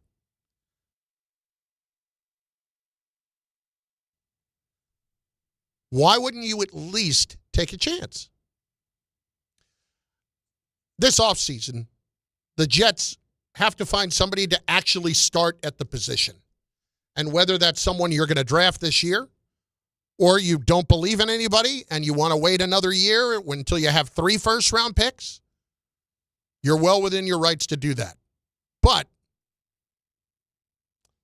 I know we say this all the time, taking a flyer on somebody. Catching lightning in a bottle. That's exactly what it is. It doesn't happen often. Catching lightning in a bottle does not happen often. That's why they call it that. Why not take a low-risk shot at it? Take a 6th-round pick shot at it. I would love to hear your thoughts. At 800-919-3776, 800-919-ESPN. You can also watch on the chat over at the ESPN New York YouTube page. And if you haven't done it already, why wouldn't you subscribe? Click the damn subscribe button on the ESPN YouTube page. I love this. I love when people hit me with this. Jersey High Roller. Tim Tebow won a playoff game. Tim Tebow made one throw in his entire professional career in that playoff game. And I remember it vividly to Demaryius Thomas. Yes, he won a playoff game. Also checking in, Marco. Shedeur will be shredded in this market. Well, guys, if this turns into a problem and Shedeur is too chatty and too much of a distraction, you haven't invested much anyway. Adios. That's the best part of the whole thing. That's the best part of it. Your hands aren't tied in this. Why wouldn't you at least consider that? You should. Because if Shedeur is not worth the time, then you just move on. If the Jets designate Justin Fields as a post-June 1st release, $13 million in dead cap for next year, that with the 35, I believe, for Rodgers, $48 million against the cap for 2 quarterbacks who are not playing for you. Sound business. But sometimes you got to bite the bullet for a year and get on from that, and that's what they will do. So, You need a cheap option. Shedeur's a cheap option. Let's go sideline to sideline. Hit it. It's going to happen. This is Sideline to Sideline. Go. With Bart and Carlin. Tom Bauer is here. He has got some sideline to sideline. No Bart today. I miss him. Miss him like the Dickens. But let's do it anyway. Tom, as we said earlier, the show goes on. Show does go on, and the show does have a little bit of breaking news as well. Just coming 2 minutes ago from Adam Schefter. This is confirmed. Falcons quarterback Michael Penix undergoing season-ending knee surgery. Oh, wow. Falcons statement says after further medical evaluation, Michael Penix Jr. will undergo it for a partially torn ACL. Devastating blow for the Falcons. They now have to turn to Kirk Cousins. Now, I'll remind everybody that Michael Penix, in his collegiate career when he was at Indiana, tore his ACL twice. Now, I'm not sure which is which, or he tore one and not the other, but pretty safe to say that in this case, he tore an ACL that he has already torn. So that's a bad sign, unless he's torn one 3 times, which makes it even worse, or he tore one that he hadn't torn before, and that's still bad. Even if it's partially torn, done for the year. Here's the point. It's bad. And Michael Penix is out for a while. And let's remember, Michael Penix was in college for 5-6 years. So he had all of that extra eligibility because of COVID and because of the injuries. So this now is definitely a problem for the Atlanta Falcons moving forward. So it does not say anything else as far as next year availability, correct? Yeah, not next year yet. Not yet. The news just broke about Penix, so that's just what we have right now. Again, all right, so Michael Penix is out for the year with the partially torn ACL. Not completely, partially, but that's obviously not good news. All right, next. All right, so from one quarterback who's out for the season to one who does not need surgery, that is going to be your favorite quarterback, Aaron Rodgers of the Pittsburgh Steelers. Will not need surgery to repair a fracture to his left non-throwing wrist. That is what Mike Tomlin said yesterday. Tomlin did not rule out Rodgers for Sunday's game at the Bears. His status will be determined later this week. Listen, I'm not surprised that it's not about the surgery, but I'm not going to be surprised, I should say, if Rodgers is playing. I would think that he probably would. Maybe he'd sit out a week. A break in your non-throwing hand, if that affects the way he takes the snap, or if they're going to go strictly shotgun, all of that, then I'm a little bit more weary of it. But when I hear this, it makes me think, I will never question Aaron Rodgers' toughness. Aaron Rodgers is an exceptionally tough guy. I would never question that about him. I would expect him, if at all possible, to go, but that's just me purely and recklessly speculating. Next. Okay, next up. This one doesn't come as a surprise. Jamar Chase's suspension, it's going to be upheld because you know what? Video showed that he spit on Jalen Ramsey? Jalen Ramsey. Yep. And so, suspension upheld. I don't think there's going to be any surprises there. Were you going to use the Mike Tomlin sound coming up in, we'll just talk behind the scenes right now on the air. Were you going to use the Mike Tomlin sound in audio files or no? We can use it here. That's perfectly fine. Okay. So I'm screwing you. That's what I'm hearing out of your voice right now. Yes. This was Mike Tomlin. And listen, this is what I love about Mike Tomlin. On the spitting incident. So what happens? How do you handle it if somebody spits at you? I have no message if someone spits in your face. Do what comes natural. Not the wrong answer from Mike Tomlin. Not the wrong answer at all. Football is out the window. Like we heard from Jalen Ramsey the other day, football be damned, then we're talking about something else. And you heard Bart talk about it too. It's out the window. And so Mike Tomlin, do what comes natural. Again, go after a guy. And I get it. You cannot spit on another individual. What I really don't get is why Jamar Chase is just holding on to it. This is America, and I'm not making a political statement. This is just all of us. Deny, deny, deny, deny. Why do you ever have to acknowledge the truth being the truth? Even if we have actual videotape of it. That is amazing. What else we got, brother? All right, just because I did a little research during this, Michael Penix, the injuries to his ACL injuries in college, they were in his right knee. This one, I believe, is in his left knee. Okay, so it's going to be the other knee. So it's the other knee that has not been torn before, but it still sucks no matter what. Yeah, not good at all. So he had torn his right one twice. Yes. Okay. All right. Anyway, go ahead. All right, a little bit more quarterback. Listen, Tom, here's the thing. I appreciate you doing all of the behind-the-scenes work to get the facts straight. Not important. Not important. Whatever we say is just out there, and that's all that matters. So he could have torn one 3 times. Oh, he didn't? Okay, well, then he didn't. Facts! Never been less important. Again, not a political statement. Really a sports talk radio statement, too. Facts, never important. I believe in the facts. Okay, good for you. I go against what you Go work say. somewhere else. Thanks. All right, CJ Stroud tomorrow for Thursday Night Football, out. He remains out with a concussion, so guess who's going to be quarterbacking the Texans again? Davis Mills. I told you. I heard Diana Rossini say this recently, that the Texans at one point had actually been fielding calls, or people had been calling them about Davis Mills, and they were saying no. We are not trading Davis Mills because they love him as a backup.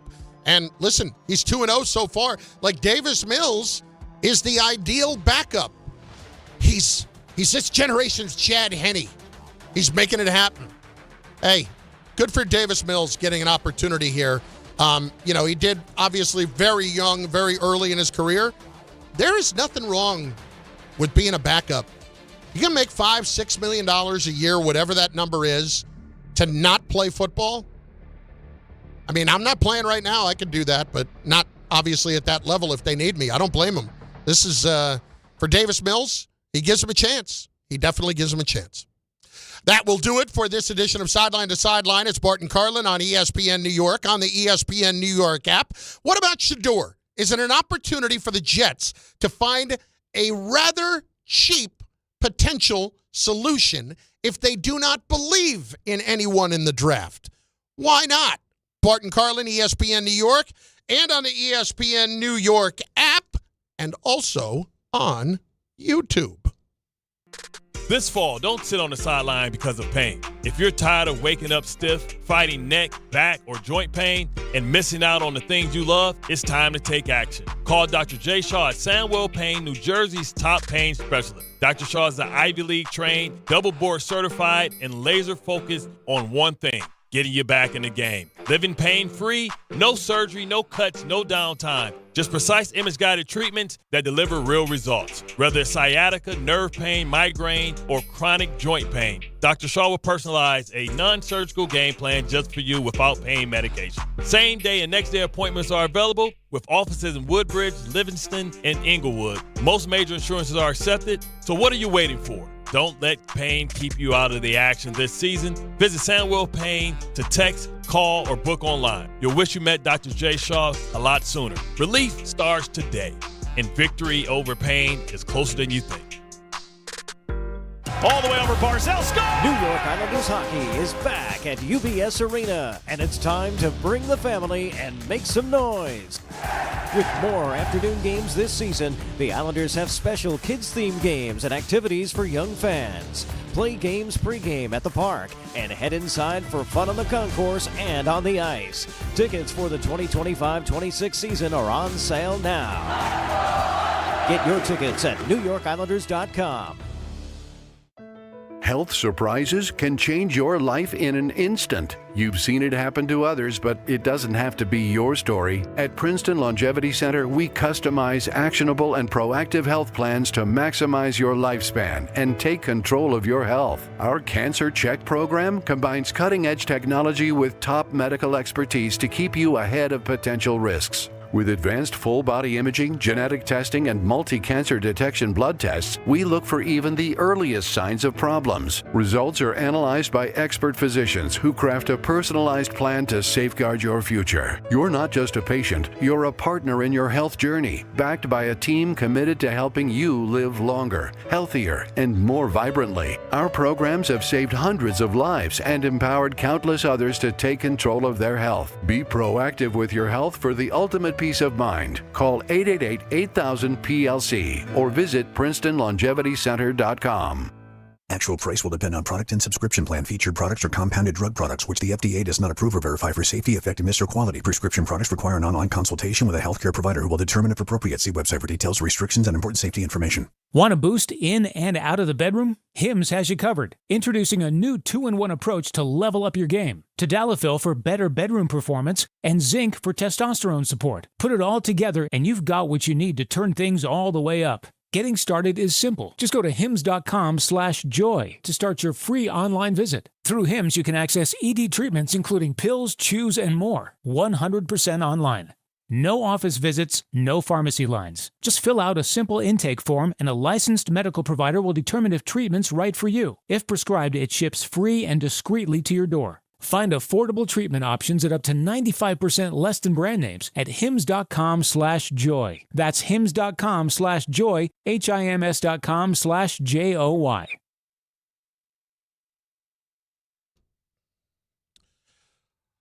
Joey High Roller in the chat on the ESPN New York YouTube page, which, by the way, if you're not there, go there, subscribe, like the show, do all those things that you do.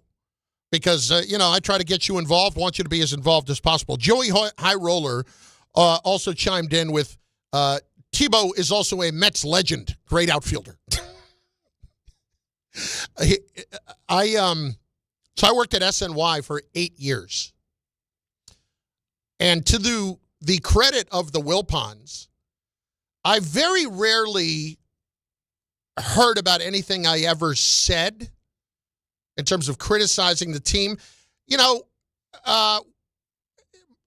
was kind of stupid to me is that, there would be times back then, and I don't think this is the case now because, you have Andy Martino now who breaks stories.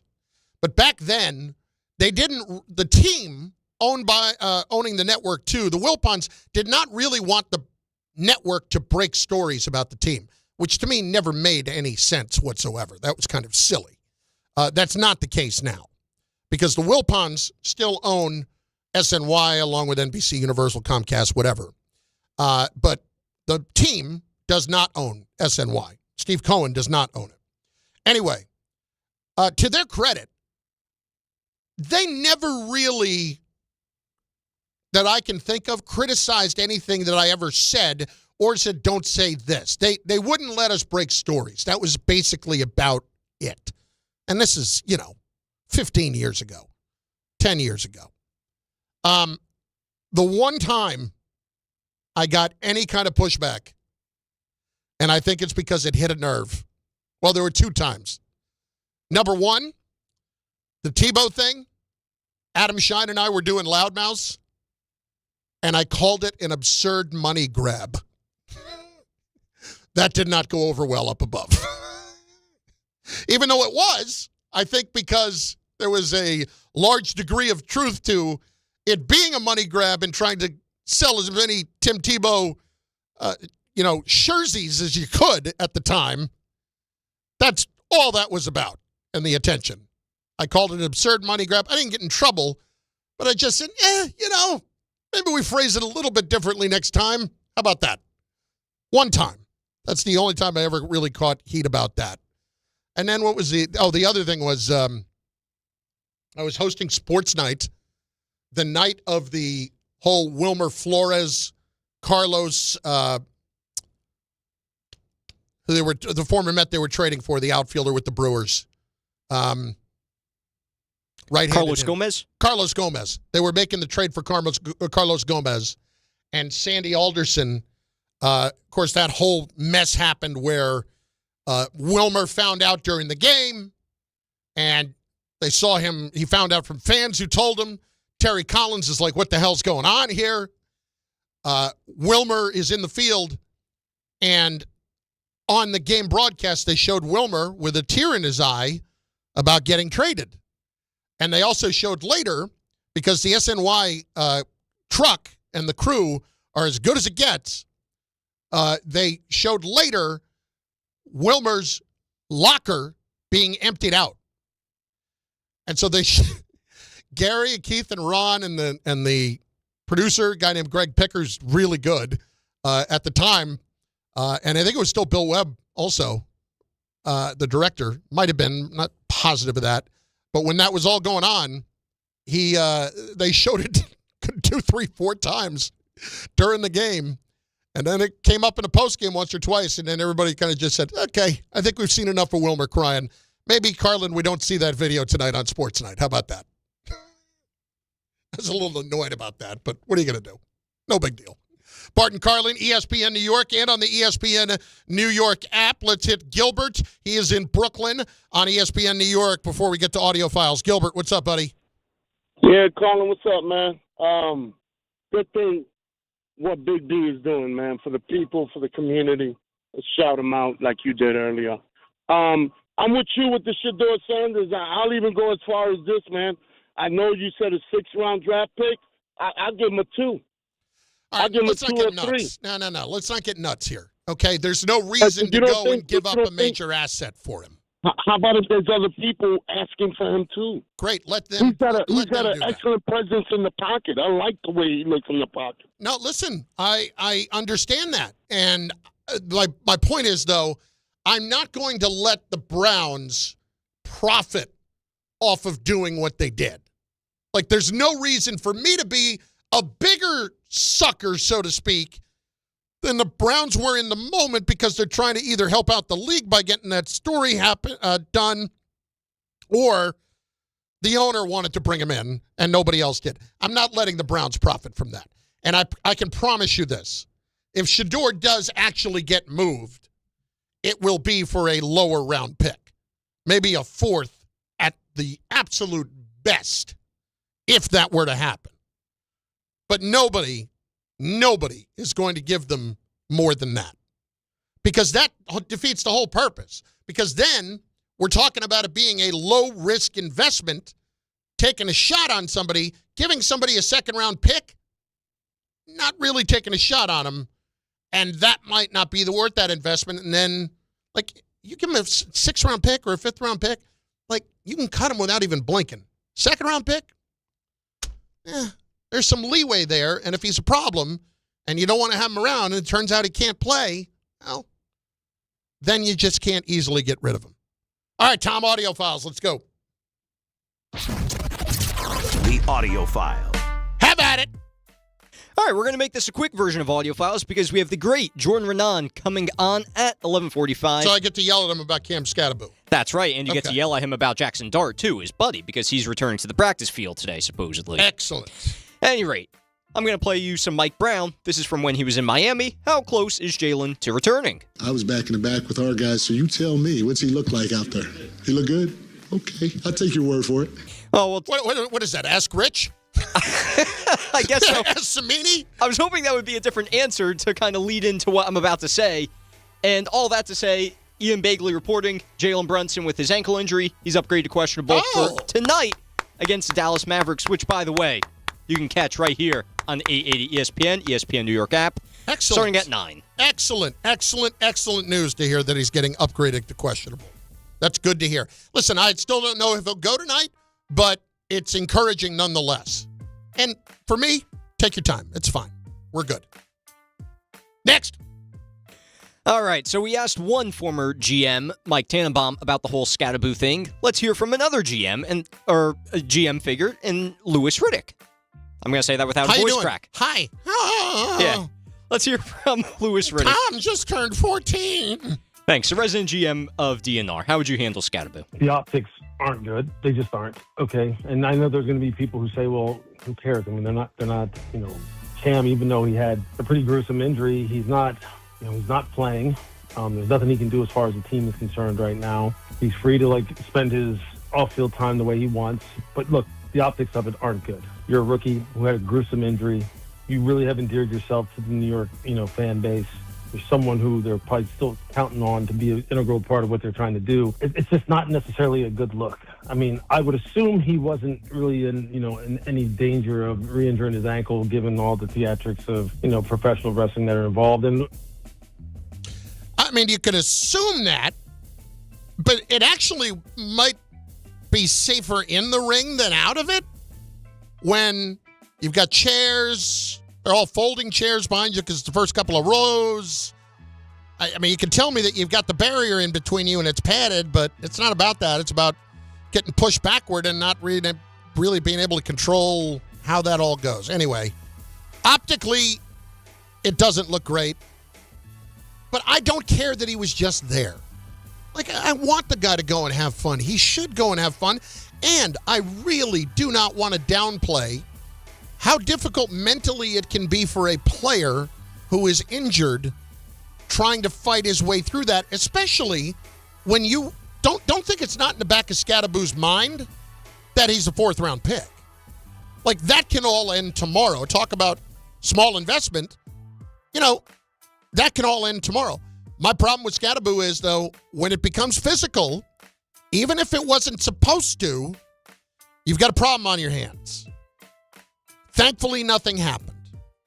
But something very easily could have happened, and next thing you know, you're out for even longer at best, and at worst, the Giants say, oh, you're going to hurt yourself even worse? Maybe we just go ahead and cut your contract because you might have to be coming back because they are well within their rights to do that. Anyway, next. Well, that was the GM figure. Now, how about his teammates? How do you think they feel about it, Chris? I'm just going to ask you off the top. I'm sure that they probably chuckled about it and didn't have much of a problem with it. Well, let's find out. Here's Andrew Thomas. What'd you think of Cam's wrestling debut? Cam's crazy. I'm going to assume that's in a good way. How about Tyrone Tracy? See, I wasn't there last night. You best believe I was fighting. I was fighting at home, though, telling him to duck and sit down. But, it's Cam a wild man. Cam a wild man. So, everybody knows that. So he gonna go out there and do what he do. I can appreciate the personality. I can certainly appreciate the personality. And has there ever been anybody who looks like they fit in this city more than Cam Skattebo? I would say no.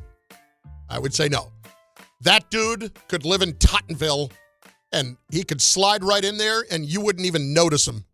And he could still be in high school. That could be like that could be like 21 Jump Street, where if Cam Skattebo was a cop that needed to go undercover to infiltrate a high school, I think he could do it in Tottenville. I think he absolutely could. It's Bart Carlin, ESPN New York, and on the ESPN New York app. When is Jackson Dart coming back? Jordan Raanan will have to answer for that next. Is college even worth it these days? At Empire State University, it actually is. They are SUNY's leading online university. Flexible, affordable, and built for real life. With more than 120 degree programs, you can study what matters most to you. And students agree. They're ranked #1 in student satisfaction among SUNY schools. Whether you are finishing what you started or starting fresh, your goals are within reach. See for yourself. Visit SUNYEmpire.edu before the next term begins.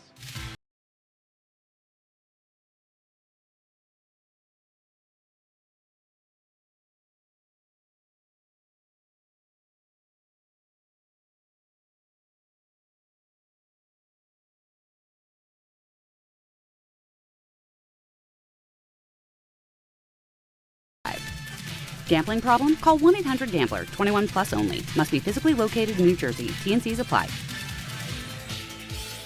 Right now at Bay Ridge Honda, experience the wonder of holiday savings on Honda cars, trucks, and SUVs during Happy Honda Days, like the Accord SE, only $239 per month, or the all-wheel drive Honda Ridgeline for only $289 a month. These clearance deals won't last long. Plus, receive thousands in benefits and savings with their Bay Ridge Plus Advantage plan. Upfront pricing, total peace of mind. Visit BayRidgeHonda.com. 36 months lease, 7,500 miles per year, $38.99 down, plus tax, tag, and fees. See dealer for full details. Michelle's Moment here for Gainbridge and their Give Back program, Gainbridge Assist, powered by Parity. Gainbridge and Gainbridge Assist, powered by Parity's goal is to empower girls and women through sports and education, providing 32 organizations in 21 states $222 of grant funding during 2025. These grants aim to level the playing field and expand access to sports and education for girls and women across the country. Here's to a future with no limits for women's sports with Gainbridge and Gainbridge Assist powered by Parity. Your fantasy roster is set, the smack talk is heating up, and this season ESPN Bet is giving you more ways to ride with your squad. Introducing the ESPN Bet Fan Center, where you can instantly link and bet on your fantasy teams right in the ESPN Bet app. An enhanced sports betting experience only from ESPN Bet, the sportsbook for sports fans. Make the connection today with ESPN Bet Fan Center and the ESPN Fantasy app. ESPN Bet Sportsbook, download the app today. Must be 21 plus. Gambling problem, call 1-800-GAMBLER. Terms and conditions apply. See app for details. ESPN New York is throwing a holiday party you don't want to miss. Join us Friday, December 12th at your mother's house in Garden City Park. We'll be broadcasting the Michael K. Show live from 1 to 3, followed by Don, Hahn, and Rosenberg from 3 to 7, all while supporting a great cause. Bring a toy to benefit the Garden of Dreams Foundation and help make the season brighter for local kids in need. It's the ESPN New York Holiday Party, Friday, December 12th, brought to you by Amazon Pickup, where the holidays get even happier. This is DiPietro and Rothenberg. I got a really bad paper cut yesterday because it wasn't your garden variety. It was on one of those big holiday magazines that you get. Oh, no. Swipe through, and all of a sudden I was like, oh! It was a big, thick book, and I put my index finger there and just swiped across. I was like, oh! I'll tell you and what. now I'm going to have to live with that. It's probably going to be a scar. Morning Start with DiPietro and Rothenberg. Weekdays from 6 to 10 on ESPN New York and streaming live on YouTube.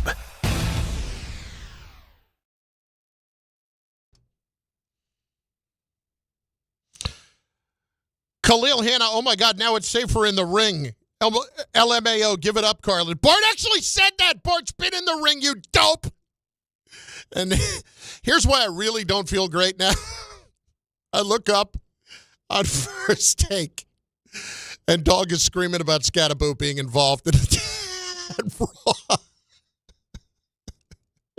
Sometimes you have the wrong guy on your side. I think he actually just gave the strike me down bit too.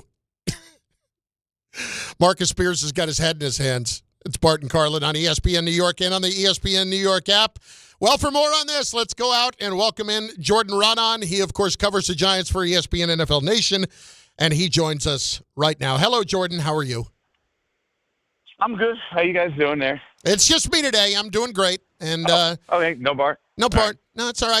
I should have made that clear. My bad. It's my listening comprehension is not very good because actually Ray just told me. Oh. I'm looping you with Carlin. It just didn't click in. All right, Jordan. Am I being a jackass about the Skattebo thing? Look, I don't know how you look at that and think it was a good idea, but I think people are conflating the two things here, right? Of, hey, go live your life. I'm gonna go to the UFC and I'm gonna go to the W. Nobody's saying Cam Skattebo should not have gone to the wrestling match, right? Should not have gone to Raw. But come on, it's not the smartest thing in the world to be when people are jumping up. He has an injured ankle, right? People are jumping up and down around him. His ankle was facing the other way a month ago. Like it's not the greatest idea in the world. It really isn't. It's silly. It's not smart. Now, I'm sure the Giants knew about it to some degree. One of the guys in that mix of people is their new director of player engagement. So there was a team basically chaperoned with them. So this isn't a complete surprise to them. But I think if you ask the decision makers and the medical people, they'd rather him not be around, pushing a guy and having guys push back and just, even if it's a fake melee of guys running, like what happens if he stepped on somebody's foot by accident or he lost his balance or somebody lost their balance into him. Like Cam Skattebo can go hiking if he wanted to with his boot on and, power through a hike, but you'd be like, you know what? You have an injured foot. It's probably not the best idea. Let's not have you do that. There's millions of dollars at stake for your future here. Why don't we play it safe? And I think that's the same situation here. I mean, common sense would say that. Anyone arguing against that, to me, it doesn't even make sense. Of course, you're putting yourself in a situation where something could have. What if Roy Robertson Harris slipped when he went to throw, pretend to throw a fake haymaker? and like those kind of things can happen. So I don't know. No, I'm with wasn't you. A great idea. It wasn't a great idea, and you're right. It has nothing to do with the fact that he shouldn't be going out and having fun and living his life. Got no problem with that. No, nobody's saying that. Nobody right? is saying that, and that's why we it's don't want not you to. But that's where it gets confused. Like, let him go live his life. No, you can go live your life, of course. But just when you're coming up with an idea and they're creating a bit, maybe you'll be like, hey, it's probably not best for me to be part of that, or people around them say it's probably not best for him to be a part of that, or at least have him sitting while he's doing that. You know what I mean? Just to decrease the likelihood that something happens. Now, it's still a low likelihood that something happens to him, but you don't even want to put yourself in that situation at all. Well, listen, we would be up in this would be so much worse if something actually happened. People would be losing their minds. Yeah, of course. I mean, there's no doubt about it. But the idea is don't put yourself in situations. Coaches preach this to players all the time. Okay, don't put yourself in situations where bad things can happen. All right, so last part of this before we get to Jackson Dart, when you say that there was a director of player engagement with him, a chaperone, so to speak. I get that. That almost leads me to believe, like if the Giants knew in advance it was going to be potentially physical, I would have a hard time believing they'd be cool with that. And so maybe this got out of their hands, so to speak, a little bit. Maybe it wasn't supposed to get to this point. That was the only thing I was thinking. I think that's fair. I think that's a fair assumption at this point. Like, they kind of knew that he was going to be part of it. Just, we probably could have done without everybody jumping up and down around him and, fake fighting. Yeah. I think that's fair. All right, Jordan. Let's talk about Jackson Dart. He's going to be back on the practice field today, or he is back on the practice field today. What do we know? What do we think? Yeah. Everything was trending at the end of last week towards Jackson Dart getting through he's still in the concussion protocol, so that's important to remember here. He still has to clear. He'll still have to get through a full practice, not experience symptoms, meet an independent neurologist. Now, we'll see if that's today. We'll see if that's tomorrow. We'll see if it even happens this week. The Giants practice, what is it right now, 11:30-ish? Mm-hmm. So in 2 hours basically, an hour and a half, the Giants will be on the practice field. We'll see if Jackson Dart's there. Mike Kafka will talk at 12:30, so he'll give us an indication of kind of what the plan is there. But it seemed to be moving in the right direction all throughout last week. People I talked to, look, any concussion is serious because it's your brain you're dealing with, right? And it means you injured your brain. So you never know how you're going to react. But on the scale of there's times when guys are experiencing serious symptoms. They don't feel good. They have a headache throughout the week. My understanding was that Jackson Dart did not have that last week. And that's not what it was like post-concussion. So, all signs seem to be pointing towards him getting back on the field relatively soon and likely this week. How do you anticipate that this is going to change in terms of the play calling around it? Because I've heard this point a lot the last week or two. Kafka might be calling the plays, but and even before this, but it's Dable's offense, and Dable had the success that he did with a guy like Josh Allen, because Josh Allen is 6'5" and 265, and you can call design runs for him. So would you expect the Giants to be cutting back significantly on designed runs with Jackson Dart?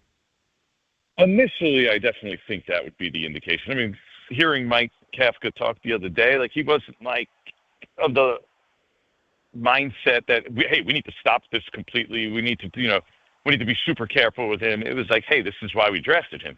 We like that competitiveness. Now, that doesn't mean they're going to call design runs. I would expect those, at least in the short term, to be decreased. But I'm also curious of how Jackson Dart reacts. Is this okay, your realization, and I've talked to players in the locker room who said this, hey, he needs to come to the realization. Hopefully this is the point where you say, hey, I can't really do that anymore because I got a concussion. I've been tested 4 times in 8 games. That's not sustainable. That I have to change something here. And yes, he did slide a couple of times the other day, but there's the times where we're talking about putting your head down into other players where it's just not, you just can't survive in this league doing that. So I'm curious to see if he's willing to make any adjustments, because in the past it's been sort of from the Giants and Jackson Dart, hey, this is who I am. We're going to do this. Like, this is the way we're going to play. This is how I play. This is the way we're going to play. And they got to, teach that out of them, because this is a different league. These are all grown men. And you lower your head into linebackers, it's not going to last long term. I had a coach tell me, actually, this was pre-draft. He said he's going to have to learn how to handle himself, because if you're not going against, even though it's the SEC, and the SEC is the best conference, these aren't SEC cornerbacks he's going to be trying to run over every week. And that has proved 100% to be true. Jordan Raanan with us, ESPN NFL Nation, covers the Giants. Along those lines, see, it would strike me, when you have the legs that Dart does, that you're almost better served. Like when he did slide the other day, if memory serves, it was really, or last time out, it was really based on the plays that break down and you're trying to make something happen with your legs, and it's almost easier to slide in that instance where people are not lining up on a power run to go over and bring you down. They're catching up to where you are because you took off and run. It feels to me like he's going to be best served in his career utilizing his legs just when the play is breaking down, trying to extend plays or trying to make something happen at that point. Yeah, so to me, it's not even the design run part of it, because that's his game, right? His legs are part of what makes him a good player in this league, and he's going to need that. It's, okay, at the end of these runs, like Lamar Jackson, right? He still runs the ball a lot. They still call design runs for him, but he has a way, he's learned over the years of a way to sort of minimize the hits you're taking, right? Like a way of just like sliding down to the ground, even if it's like head first forward, but just ducking away from the hits and just getting down at the end. So you're still not, you're gaining those extra yards, but you're also minimizing the amount that you're hit. Well, what I would argue that's really what needs to happen here. But what I would argue there, Jordan, is that Lamar Jackson's the kind of guy who, the way he runs, he can elude more, and that's why the designed run doesn't necessarily hurt him. Whereas Dart, the designed run, it's easier to slide when you're just extending a play. But when you're out running the ball, and that's clearly the play, guys are coming to tackle you a lot quicker, if that makes sense. And it feels conceptually, it's much easier to slide, and therefore maybe the best way to take care of or take advantage of Jackson Dart's legs are on the improvised plays, because he can actually protect himself better. I agree with that in theory, but I also don't think you want to cut out design runs completely. Right? I still think you need that with him. Like, that's part of what he can do. That's part of what he does well. I wouldn't want to completely eliminate it. You would be promote completely eliminating design runs. I'm not talking about this week and next week, but I'm talking next year. If it is the difference between him understanding where he can protect himself and where he can't, I would be. I mean, I don't think – I think he's got great speed, but I don't think he has that elusiveness where I'm really the more important thing for me is to have him at quarterback than to have him just, being able to be out there and be Lamar Jackson, who still gets hurt every once in a while, as we've seen. No, I agree. And I just think the difference is that it should be taught into him and reinforced continuously. Like, once you get that first down, those extra yards are not of prime importance anymore, right? At prime importance at this point is getting down and getting to the next play. And even if you look at the play, I know the play he got injured on was kind of like, that wasn't even that bad. But once he gets the first down there, right? Okay, we don't need the touchdown on this play if it means potentially, because guys track back in this league and get hits. So once you get that first down, okay, let me just, get to the ground the second anyone is within 3 or 4 yards of me, right? Like, we don't need to get those extra yards at that point. I think that's, to me, where this can be remedied to some degree, because that, to me, is where right now he looks at that and says, I'm getting to the end zone, and I'll run through these guys and run through the tackle if I have to. And to be fair, he can at times, but it's not worth it. Excellent stuff as usual, Jordan. You are a beacon of light in a dark world. Yeah, it's just a Groundhog's Day when you come around here sometimes. You know what I mean? Dude, it really is. I'm aware. 2 and 8, 2 and 9 now, 3 years in a row, whatever it is. Yeah, a little bit of Groundhog's Day. Yep, no doubt. Seen that. Coach fired. Seen it before the season's over. Hello, Ben McAdoo. Seen it. Appreciate it, Jordan. Thanks. Gotcha, Carlin. Speak. Yeah. Jordan Raanan, ESPN NFL Nation covering the Giants. In moments, we will discuss more regarding the Jets quarterback situation. We will also discuss more regarding the Knicks coming up. And Big Perk, Kendrick Perkins, is joining us in the next hour on Bart Carlin, ESPN New York. I know that hiring can be challenging. You sort through tons of resumes and you get too many so-so applicants. You're just waiting for someone to match your role perfectly. Well, now, there's a place where you can meet them fast. ZipRecruiter. Need to hire right away. Start your search for strong candidates. The right fit awaits. Build your team. Build it sooner. Meet your match on ZipRecruiter. Just head to ZipRecruiter.com/ESPN right now to try it for free, and you're on your way to meeting your match. 4 out of 5 employers who post on ZipRecruiter get a quality candidate within the first day. So try it now. Go to ZipRecruiter.com/ESPN. Once again, that's ZipRecruiter.com/ESPN. Meet your match on ZipRecruiter. Try it free.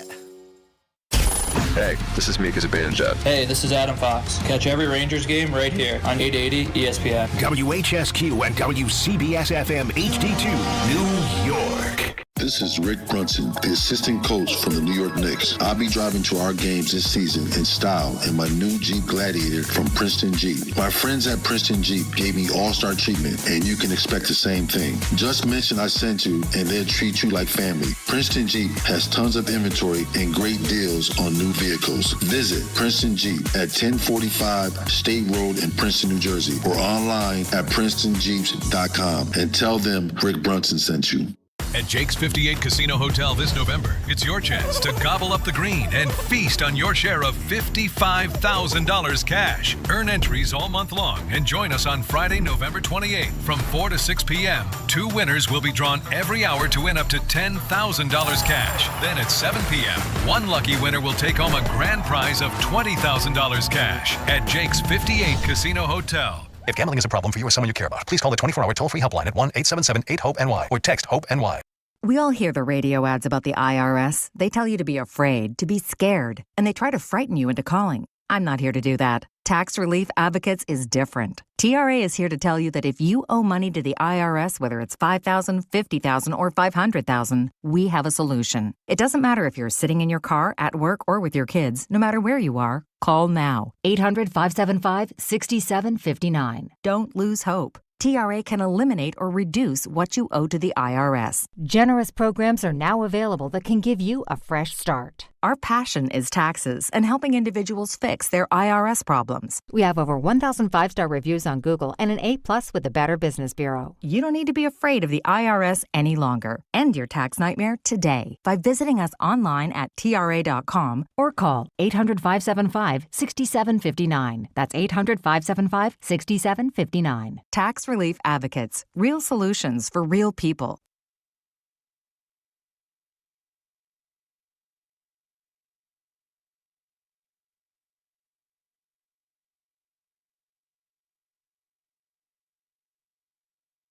He may not be here, but that doesn't change things. It's Bart Carlin on ESPN New York, on the ESPN New York app, on YouTube. You should be over there contributing in the chat, and we will make sure that you get an opportunity to contribute in the show if it's worthy.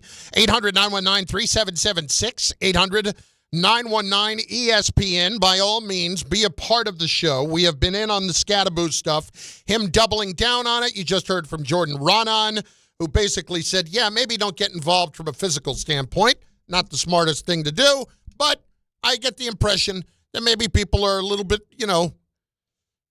tired of that, tired of the mentality of don't go and have fun.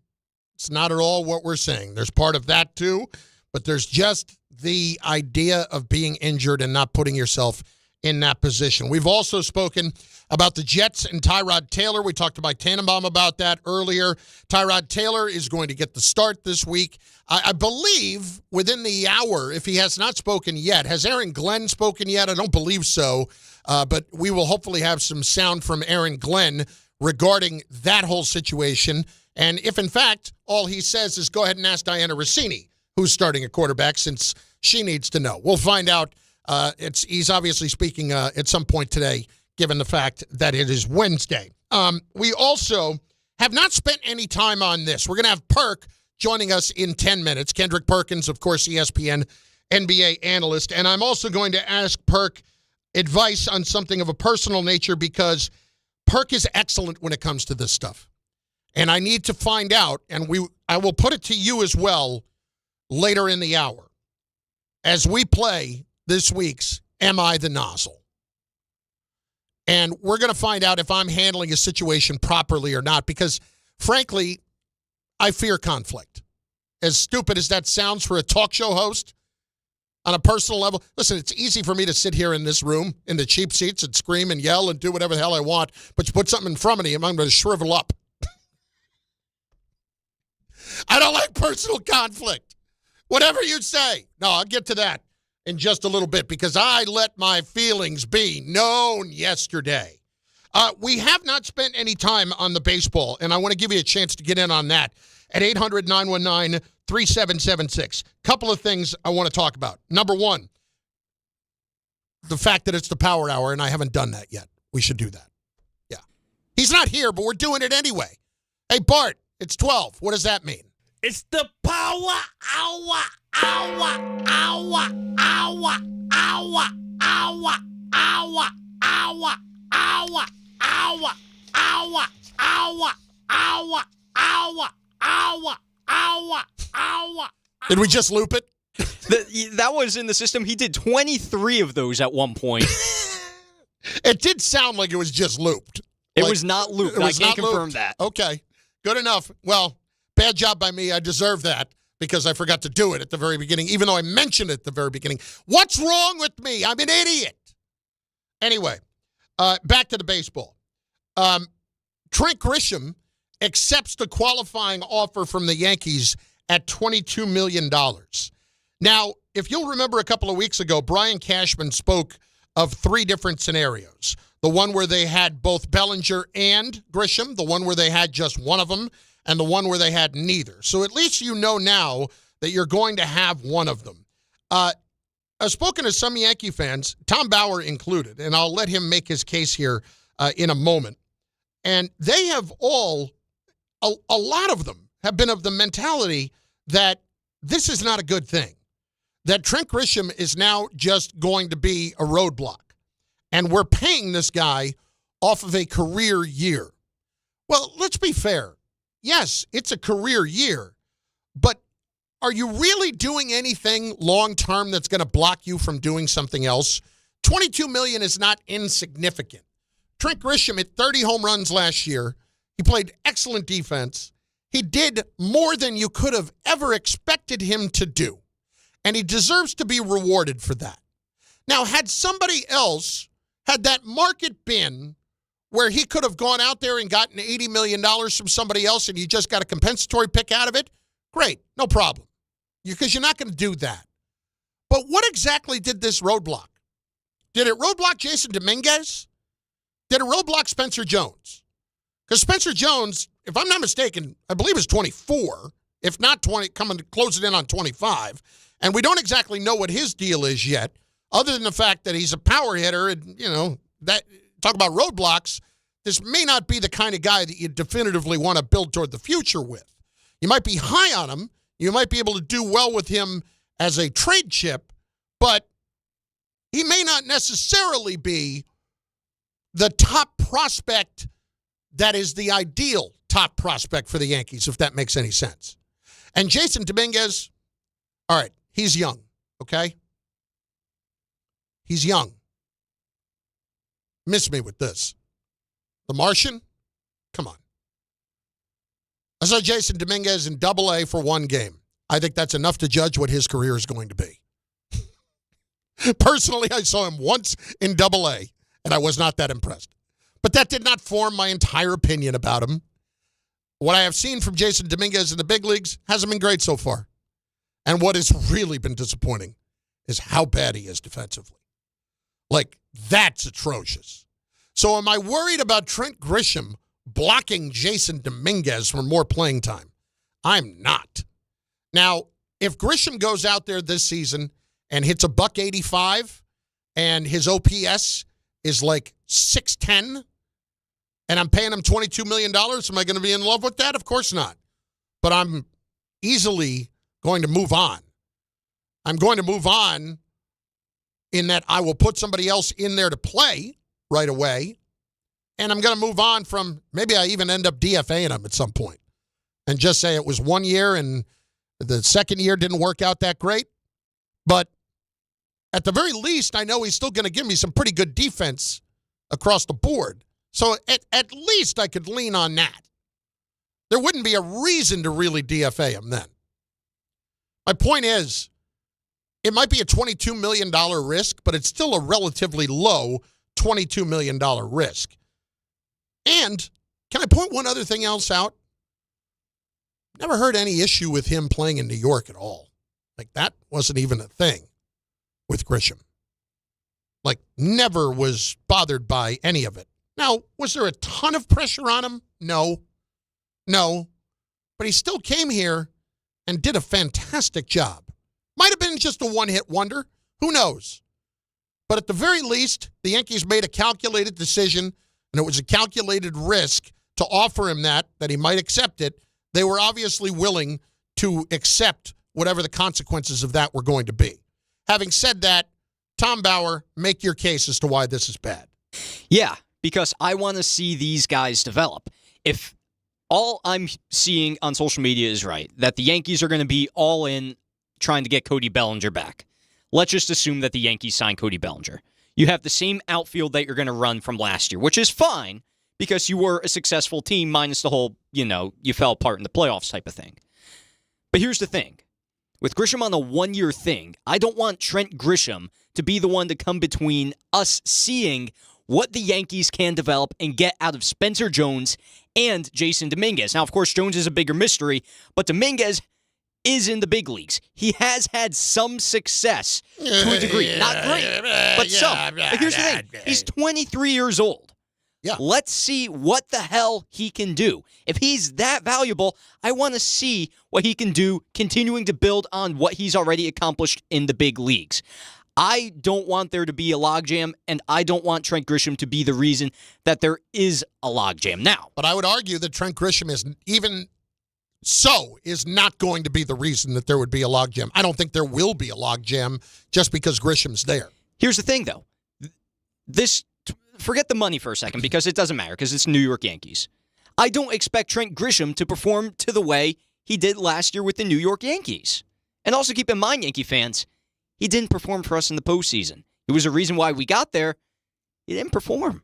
Naturally, he's around like a 200, 220 hitter throughout his career.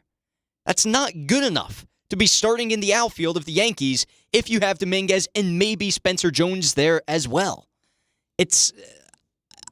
I don't know. If he goes out and hits 30 home runs again, God bless him. Then he's found a reason to stay. He plays good defense. As a fourth outfielder, it's fine. But if you add Bellinger into the mix, I'm not a fan of the move.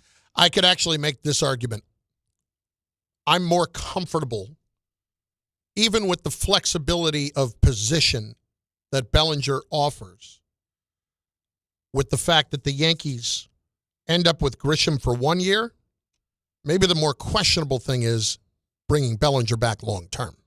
And that's another question you have to consider because he's always been inconsistent throughout some parts of his career. That's the problem, my friend. That's where the issue lies. Because with Grisham, at the very least, you had the option of giving him this. With Bellinger, you don't have the option of that. If you're bringing him back, you are paying him significant money over an extended period of time. And this is somebody that after an MVP year completely fell off the charts for basically 3 years. That's how bad it was. So I think you need to consider that and the inconsistency factor. Like in Chicago, it's one good year, one I'm going to sneeze here. Yeah, I didn't do it on the air. I should have done it on the air. Anyway, we'll get back to the baseball in a little bit.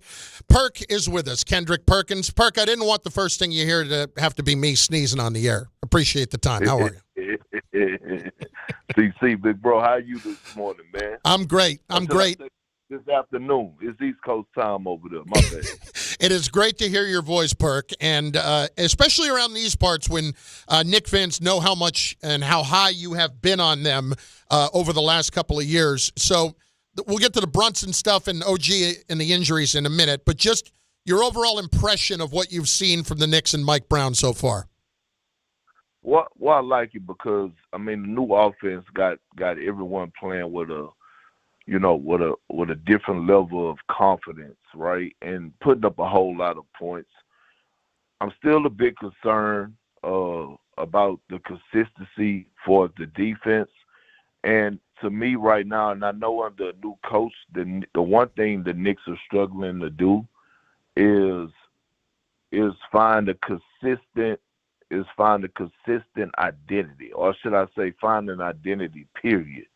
And I believe that the Knicks are the second best team right now in the Eastern Conference behind the Detroit Pistons. And I'm not saying because it shows that in the standings. I'm saying that because Kay Cunningham is playing at an MVP level.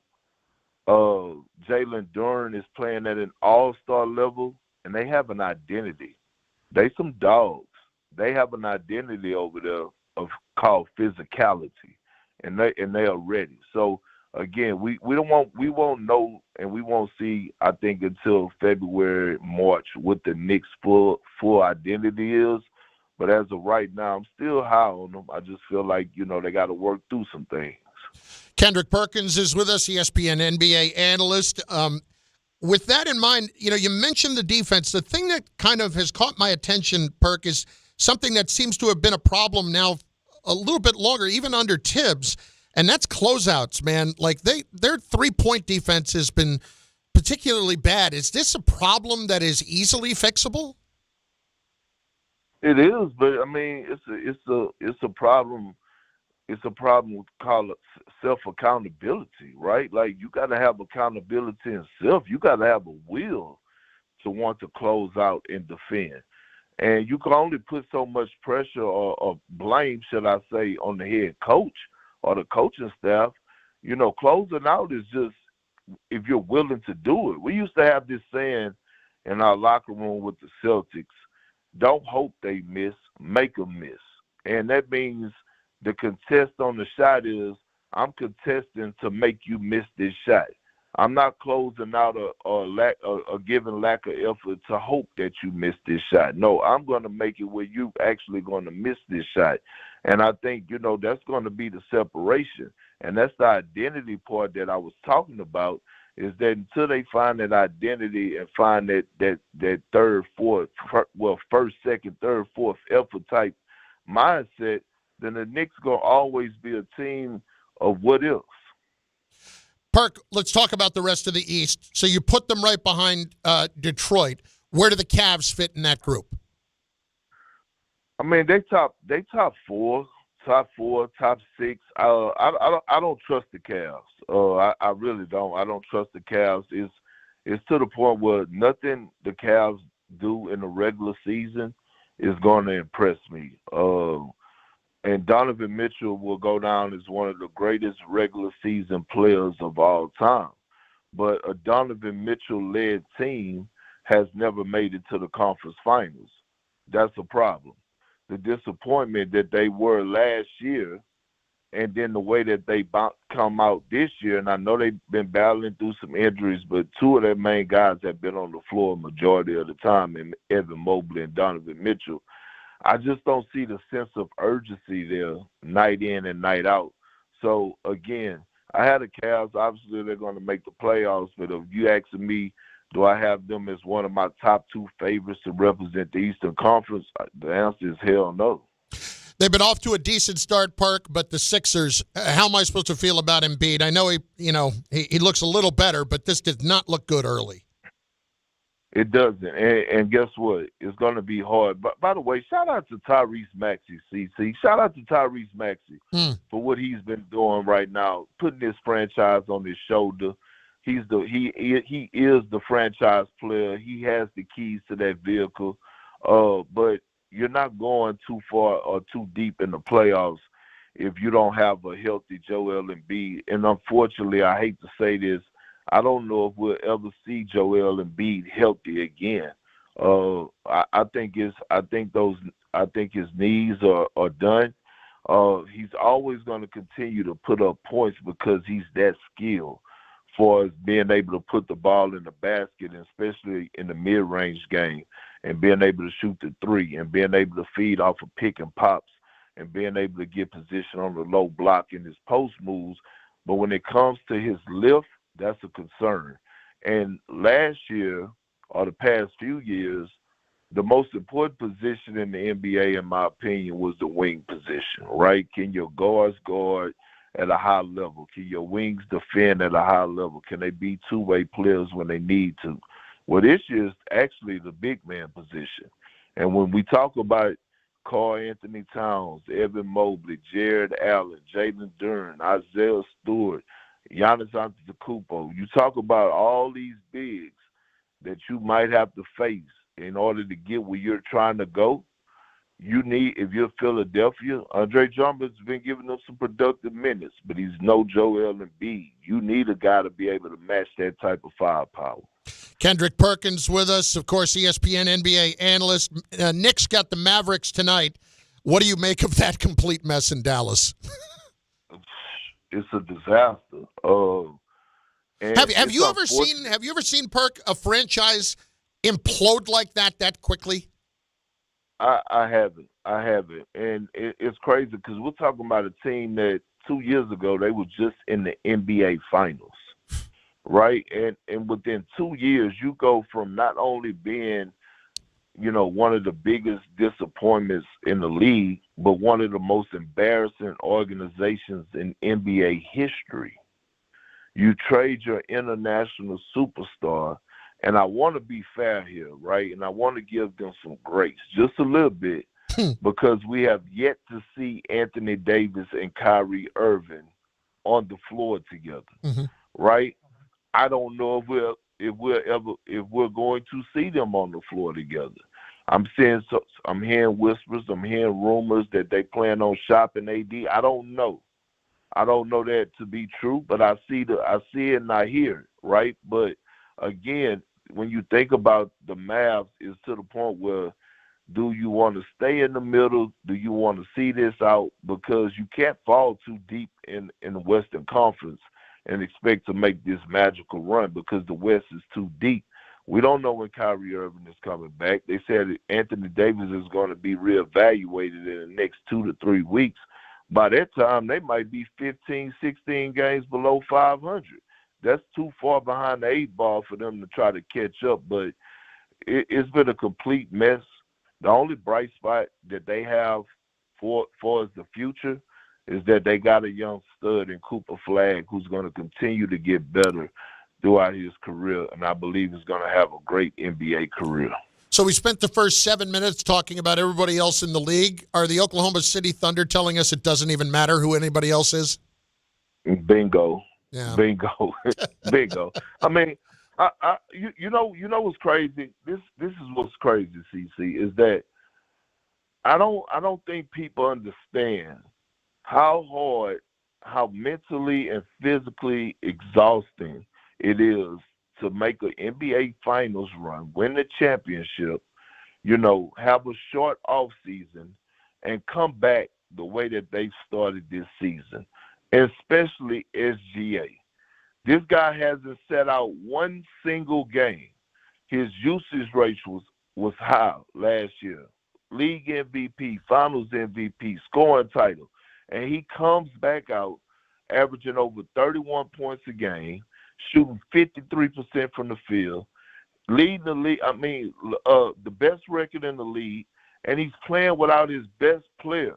And guys have been in and out of the lineup, from Luke Dort, from Alex Caruso, Chet Holmgren, All these guys been in and out of the lineup, and yet Oklahoma City has such a deep roster. It's just plug and play. A.J. Mitchell, all of a sudden this guy could be, right now the early front runner for Sixth Man of the Year. Aaron Wiggins, he's coming in and has been a reliable third option consistently for this team. And I'm just wondering, because they're probably most likely going to get home court advantage again the way that they're going throughout the playoffs. And we all know that it's so hard to win at Oklahoma City. I haven't seen this in a long time where a team is still starving. Like they didn't win, like they're not just coming off their first championship. They're playing like they lost last year in the NBA Finals. Perk, when I've talked to you before, I've kind of checked myself on some things with you because you to me are a perfect barometer when you're asking somebody about situations in life. And, every once in a while, you want to know, am I the one being the jackass here? Okay. So let's step aside from basketball. I just want to end with this. I made the mistake, and I know it's a classic mistake. I had to get my car. Something was wrong with the car. One of the lights was on, right? I take it to the dealer. Yeah. I take it to the dealer, which the dealer. Well, that's the first mistake. Exactly. That's the first mistake. And I want to be clear that I'm mostly mad at myself for putting myself in this situation. Okay. I bring it there on Saturday. They call me Saturday afternoon, say, hey, listen, we checked that thing, and there doesn't seem to be any problem with that thing. It's, maybe, I don't know what was going on, but it's fine. But, hey, your rear brakes, they got to go, and here comes the back tires. And I know what's going on. I understand the upselling's coming. I hear the chuckle in your voice. All of this chuckle, your chuckle is in my voice when he is saying this to me. Mm-hmm. Then yesterday, on Monday, he says, listen, the four tires, the tires are in bad shape, blah, blah, blah.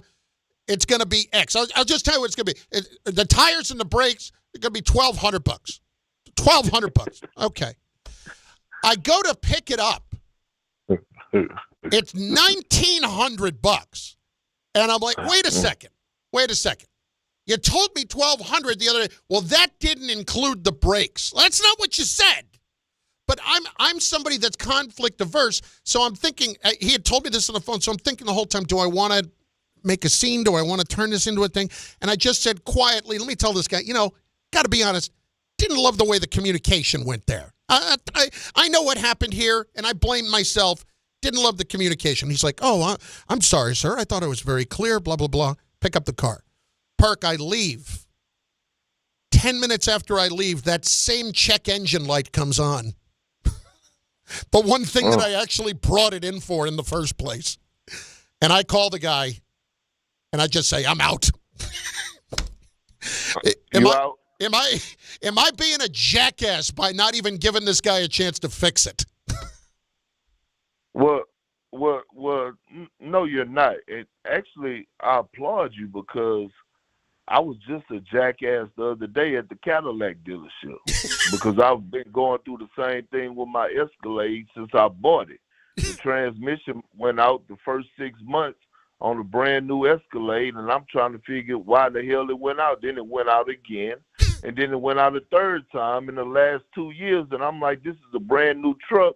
And then they tell me, well, now on the third time, it's it's not under warranty anymore. And maybe we got to have a side conversation because the language that I use is definitely not appropriate for the radio right now. But and I knew better. See, here's the problem. I knew better. I knew better by my grandfather told me this long time ago. Never bring your car to the dealership to fix a problem.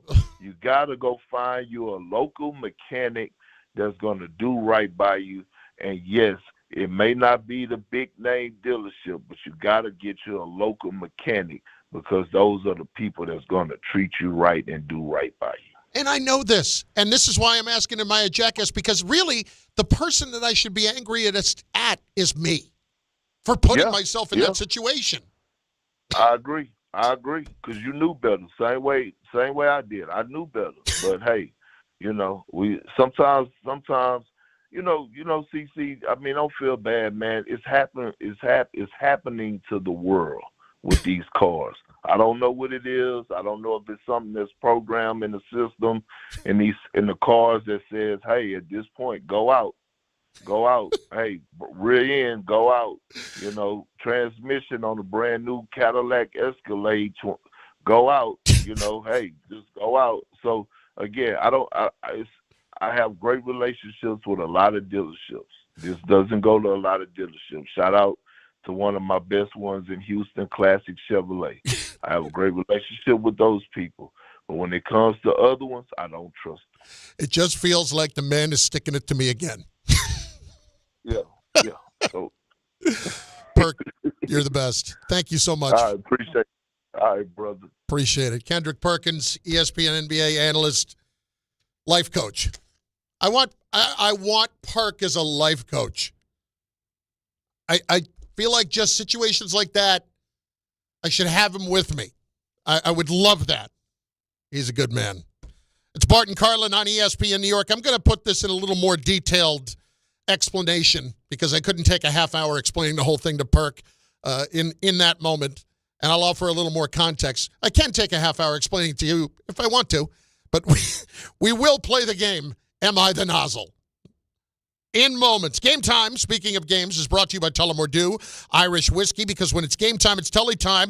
The Knicks are in Dallas to play the Mavericks. Coverage begins 9 p.m.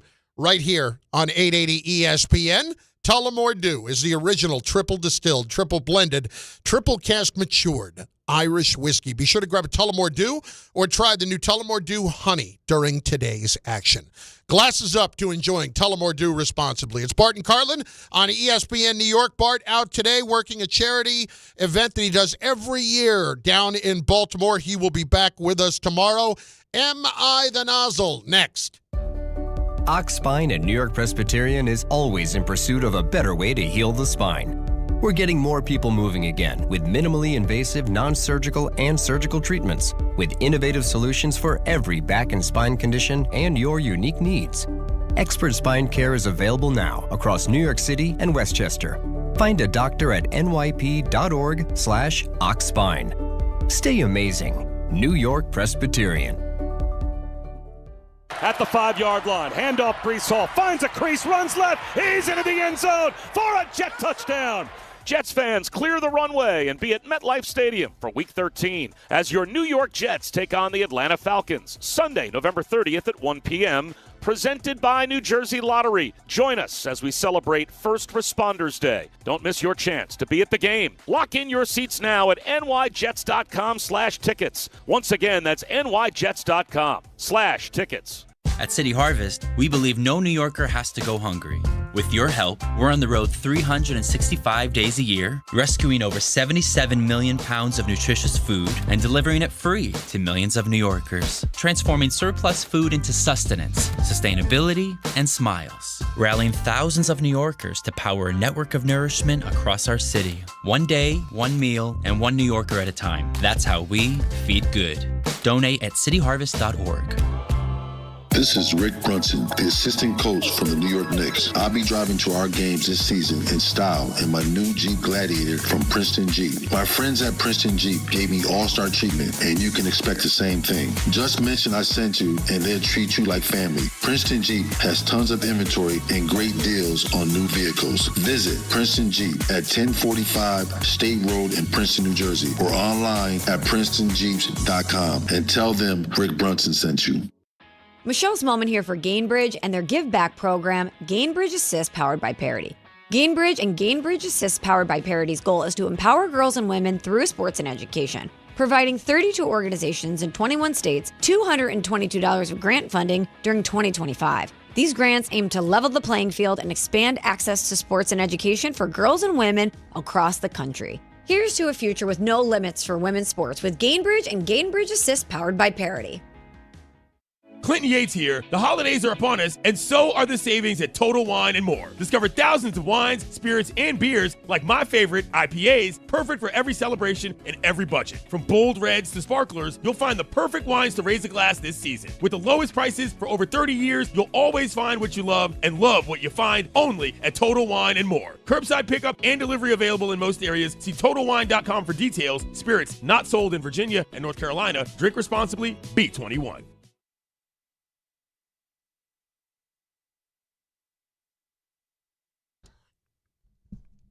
My friends, the ESPN New York holiday party is back.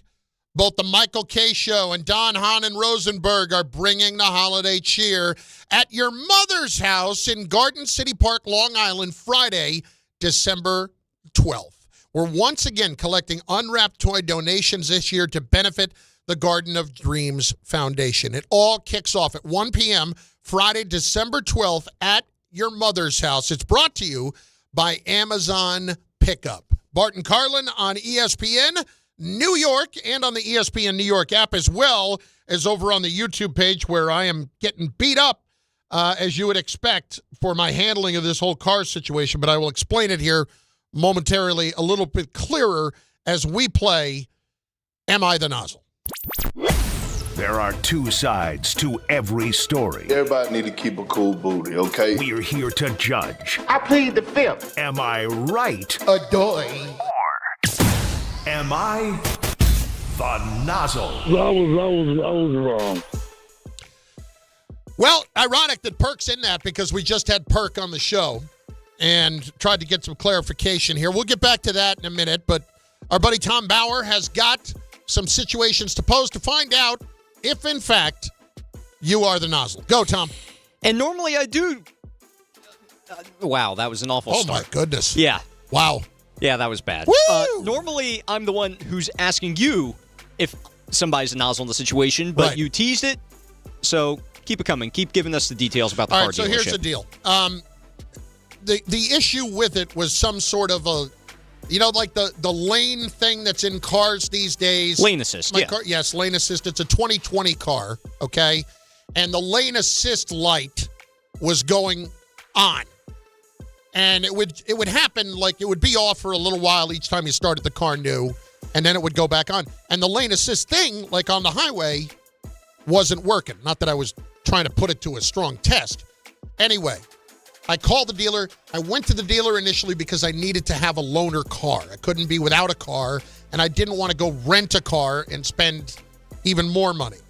So, and also there was something I thought under the car that it had fallen down and it was like hanging out. It was the motor shield protector, whatever it is, that thing that protects in the front. Anyway, I bring it to the dealer. They fix that part of it. They tell me there's nothing wrong. They've run all the tests with the lane assist. That's not working. But, hey, your back brakes, they're in pretty bad shape. And listen, it's the brakes, right? I'm gonna do the right thing when it comes to the brakes. Now, the tires with this particular car have really been an issue since I've had it. Car has 76,000 miles on it. I have put roughly 73,000 of them on it in the last 3.5 years. So I drive a lot. But I've had to replace individual tires here and there. And now this guy tells me the back two tires are in pretty rough shape. All right, I've been driving into the city for the last year. So I figured that's probably beating it up a little bit. Tells me everything going to be $1,200. I know what's going on here. It's the dealer. But I'm willing to swallow it at this point. I don't know how much longer I'm going to be in the car. I own it. I don't lease it. So I may as well get it fixed. Calls me Monday. Says, yeah, listen, all that. The 4 tires with Continental, they're going to be $1,200 altogether. And I'm like, if it's 4 tires, I'm like, is it 4? He's like, well, those 2 are in pretty rough shape. So he says, it's going to be $1,275 total. I'm like, okay. But he was not including the rear brakes in that. That was a couple of days after he told me it had been 12-something with 2 tires. So then yesterday, calls me, car's ready, going to be $1,900. $1,900? Wait, okay. And I'm like, I thought you said it was 12-something. He said, well, that didn't include the the brakes. I'm like, okay. And so I'm stewing a bit as I go to pick up the car. And I get there, and the guy that I talked to was not the person I was dealing with when I picked up the car. And I said, hey, is so-and-so here? Just because I'm a guy, normally I would just, okay, whatever, just move on. But in this case, I decided, you know what, I don't want to get screwed completely without saying something. And I said, got to tell you, didn't love the communication here on how this all went down. I would have loved to have known. I get your job is to upsell me a little bit. I understand that. But $600 for 2 tires seems a bit extreme. You say, no, that's what it is with the, the cost of balancing them and double Johnson pointing them and all that crap. All right. I just want you to know I don't love the way the communication went. I get to the car. Normally you take the car to the dealer. They'll vacuum it out, too. Didn't do that. Nothing with that. No wash, no vacuum out. Okay. All right. I drive. 10 minutes later. The whole reason I brought it in, that damn check engine light comes on. LTA assist not working. Please see your dealer. I am livid. I pull over. I take a picture of that light being on, and I text it to the guy. And I call him back, and I'm like, listen, I got to tell you, this is crap. That's the whole reason I brought it here. I just dropped 2 large in your pocket that I was not planning on spending, and the whole reason I brought it here is not fixed. And I'm not yelling. I'm just saying it. I'm saying it in a very direct, straightforward voice. And he says, oh, sir, what can we do to make this right? I'll do whatever it takes. And I said, well, I don't have time to come back. He said, well, we'll send somebody to your house. Live 35 minutes away. 35 minutes away. He comes back and says, all right, hang on. Somebody lived over there, this area. He's asking people around him. And the guy who did had already left for the day. He's like, oh, okay, well, I don't know what else we can do. Maybe we can do something else. We'll do whatever it takes. And I'm thinking in my mind, well, you're really not doing whatever it takes, because if whatever it takes means just come and get the car and get me a loaner, you're not doing that. So I just say, you know what? I'll get it fixed somewhere else. We're done here. And he's like, okay. I'm sorry, sir. I get a call back from his supervisor an hour later. Sir, we're so sorry, blah, blah, blah, blah, blah. And he's telling me, I said, so how much is this going to cost me? In the meantime, I have looked up what those particular tires cost if you bought them at like a regular auto tire store or something like that. They were listed on my bill as $225 a piece. They're, you can get them for $1.75, $1.85. All right? So I'm getting hosed, and it's the dealer. I know I'm getting hosed. So anyway, I'm going back and forth with this guy. I actually called him, and they're going to send somebody to the house. But, if they tell me it's going to cost more money to fix whatever the initial problem is, I am going to lose my mind. Tom Bauer. Am I the nozzle? I want to emphasize 2 things. Yes. I never cursed at the guy. I never yelled. The tone of my voice was just very straightforward. I'm yelling now for effect. I'm an entertainer. This is what happens. But I was certainly angry enough to yell. But I am conflict averse. Am I the nozzle? Even if you were cursing and yelling, I don't think you're the nozzle here. Especially because you sent the car in to fix one issue, the lane assist. That was the main reason you visited, you said, correct? Yes. They couldn't even fix that. Did they even offer you any sort of explanation as to why they couldn't fix that? He said, well, listen, if that light just comes on intermittently and it didn't when I was here, well, there's nothing I can do about that. We ran it through a panel of tests and all this, and everything said it was fine. That was the only explanation of it was, well, if it happens intermittently, nothing I can do about that. Really? That's the whole point of me bringing it in. And it wasn't intermittent. It was consistent that at some point, every time I had the car on, that damn light was coming on. Wasn't immediate. Wasn't consistent. But every time I drove the car within 15 minutes of driving it, that light was going to be on. Yeah, that makes them the nozzle in this situation. I'm not a nozzle. You are not the nozzle. I believe the dealership is. And because they had the nerve to say, yeah, your tires are wrong, and then they pretty much just, I'm not going to say. I would also want everybody to consider this, and I have considered this. I put myself in this situation by going to the dealer. Yeah, that also kind of makes you the nozzle in this situation a little bit too. But more so, I think the nozzle lies on the dealer. Ray, nozzle, no nozzle? Nozzle, no. Sucker, yes. Yeah, difference. Great way to put it. Yeah, you're right. I feel like a sucker. I absolutely feel like a sucker. And I don't mean to impugn the reputation of all dealers. I don't. But when you go into some of these places, you just know. And when I'm getting that phone call, tires, brakes. Look, brakes are one thing. Tires are another. And like I said, tires on this car have been the bane of my existence. I have easily gone through 2 fresh sets of tires in 3 years. And even more so, 1 or 2 others at different junctures. The thing is, I just don't like to get into big conflicts.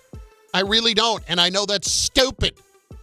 But, I just have an issue that, something's going to happen. And the next thing you know, it's on some dumb internet board. And Chunky wasn't too pleased because they didn't have enough snacks in the waiting room. When that blown completely conflated. Anyway.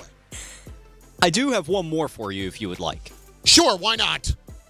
I did have it's not all just about me. I did have a story about a golden toilet that was sold at an auction for a ridiculous amount of money, but we're going to skip that for now. Maybe we'll get to it in another edition. But there's some Jet news that happened during the whole segment that just took place. The whole nozzle? Yes, the whole nozzle.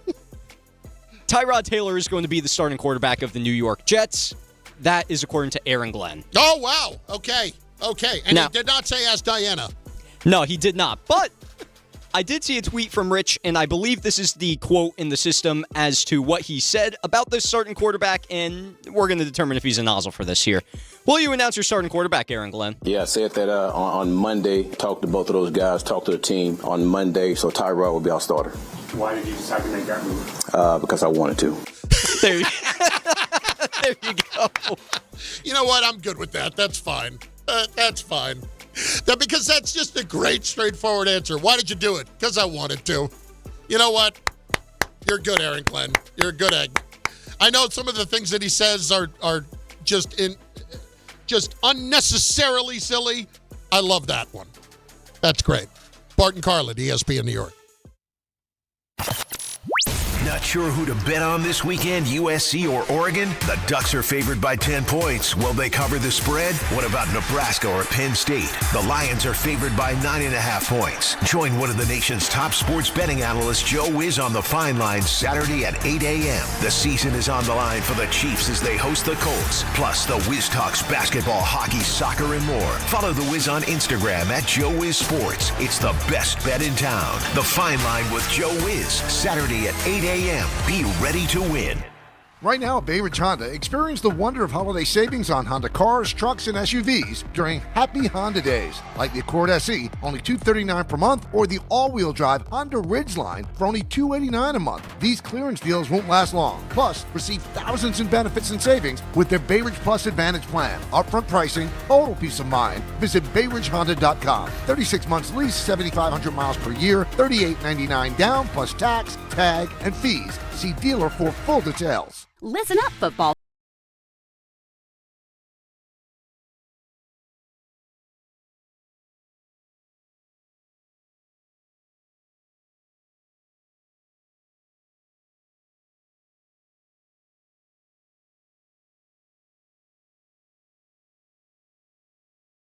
Never ordinary at Bet365. Gambling problem? Call 1-800-GAMBLER. 21 plus only. Must be physically located in New Jersey. T&Cs apply. In-app only.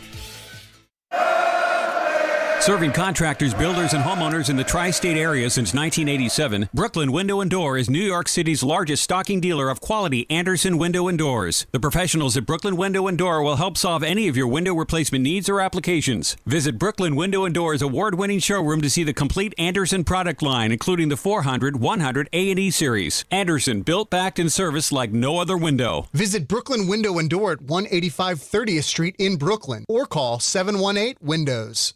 Rich Eisen here. As you all know, I care deeply about pediatric cancer research and awareness. That's why I'm proud to talk about Hyundai Hope on Wheels. For over 27 years, every Hyundai sold has helped fund life-saving pediatric cancer research. Together with over 850 dealers nationwide, they've raised more than $277 million, supporting over 25,000 kids in their fight against cancer. At Hyundai, hope isn't optional. It comes standard. Visit HyundaiUSA.com and search Hyundai Hope on Wheels to learn more. Hey, fans! Welcome back to Fansville's Cheers and Tears. Oh. Okay, so like everybody deals with losing, right? To a rival on a last-second field goal. Whatever, it's fine. I'm totally fine. But I cope with losing with an ice-cold Dr. Pepper. Those 23 flavors are like so delicious. They totally wash away the pain of your college football team taking a big fat L. College football. It's a pepper thing. You live for this. The wins, the losses, the slam dunks, and the buzzer beaters. The dream that this is your team's year. Hope, it's what keeps you coming back. So you represent with anticipation and with pride. Because when everything's on the line, your support means everything. That's why the NBA store is here to support you. Check out the largest selection of official NBA gear at NBAstore.com. A Fanatics experience.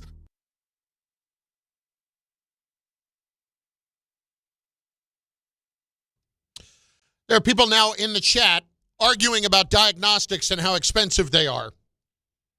And, you know, as you would expect, taking a lot of abuse in there. That's fine. It's Bart Carlin on the ESPN New York app and, of course, over on the ESPN New York YouTube page.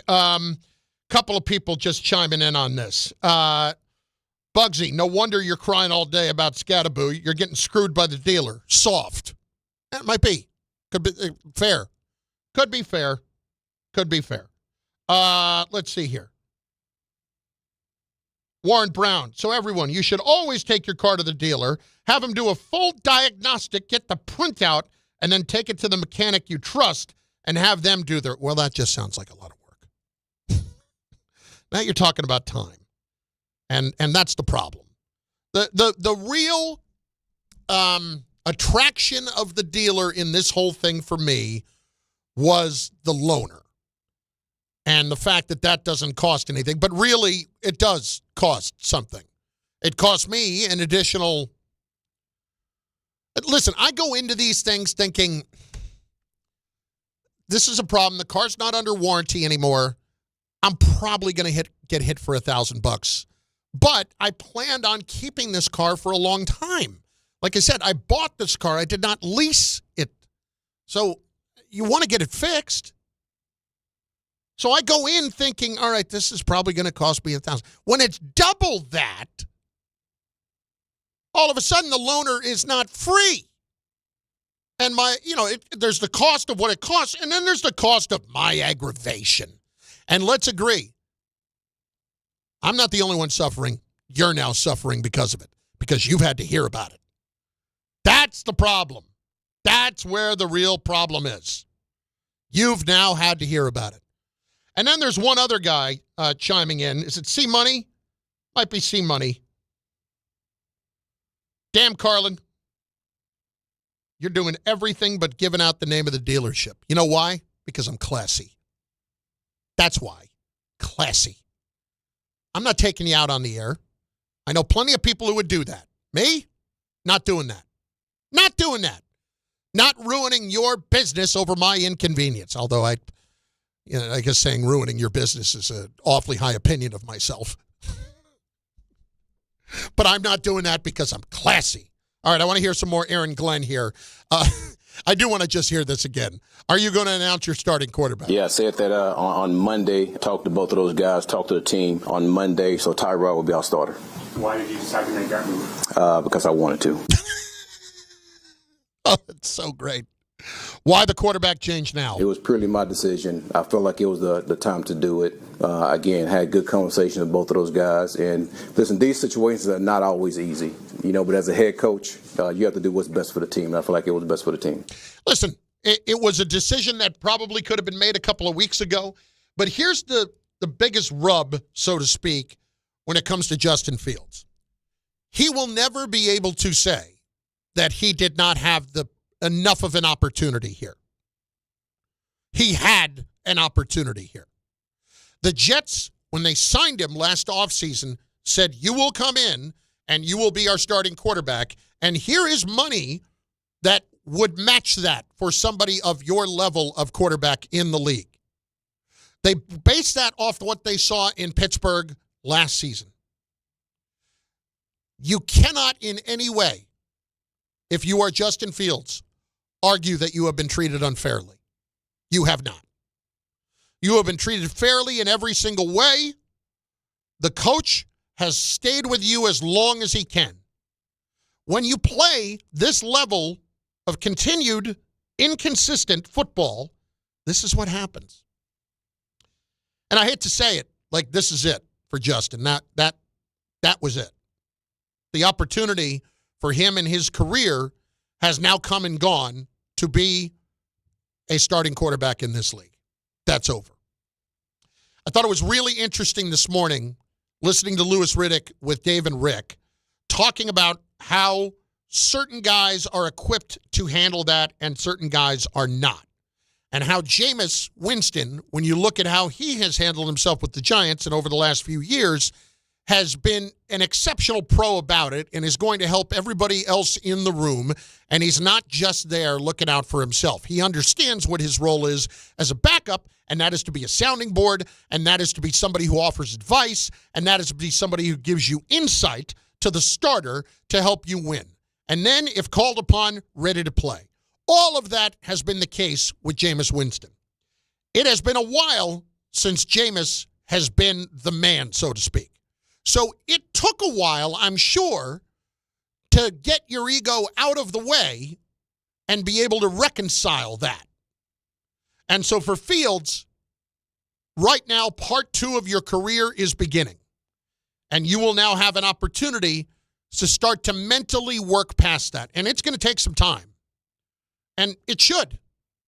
It is a kick in the pants, for sure. You are not a starter anymore.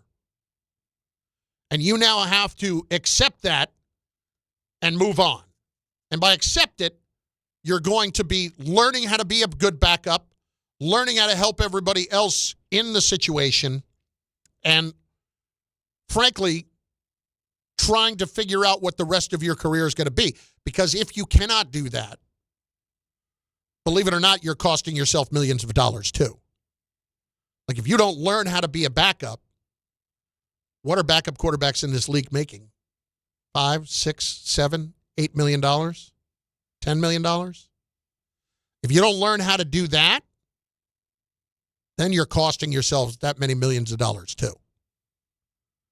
And I don't know if you know this. Outside of football, not a lot of jobs that pay that kind of money. I'm exceptionally excited with the fact that Michael Kay is back today after he's a little under the weather. I checked in with him about it. Let's put it this way. Our guy is going to give it a go. Who is on with Michael today? Anything to promote with him? Lupica? Mike Lupica? That is, of course, unless Lupica comes up with somebody better to talk to or somebody more famous. Anyway, Michael Kay is next on ESPN New York. This is an ad by BetterHelp. Shorter days don't have to be so dismal. It's time to reach out and check in with those you care about. And to remind ourselves that we're not alone. As seasons change and days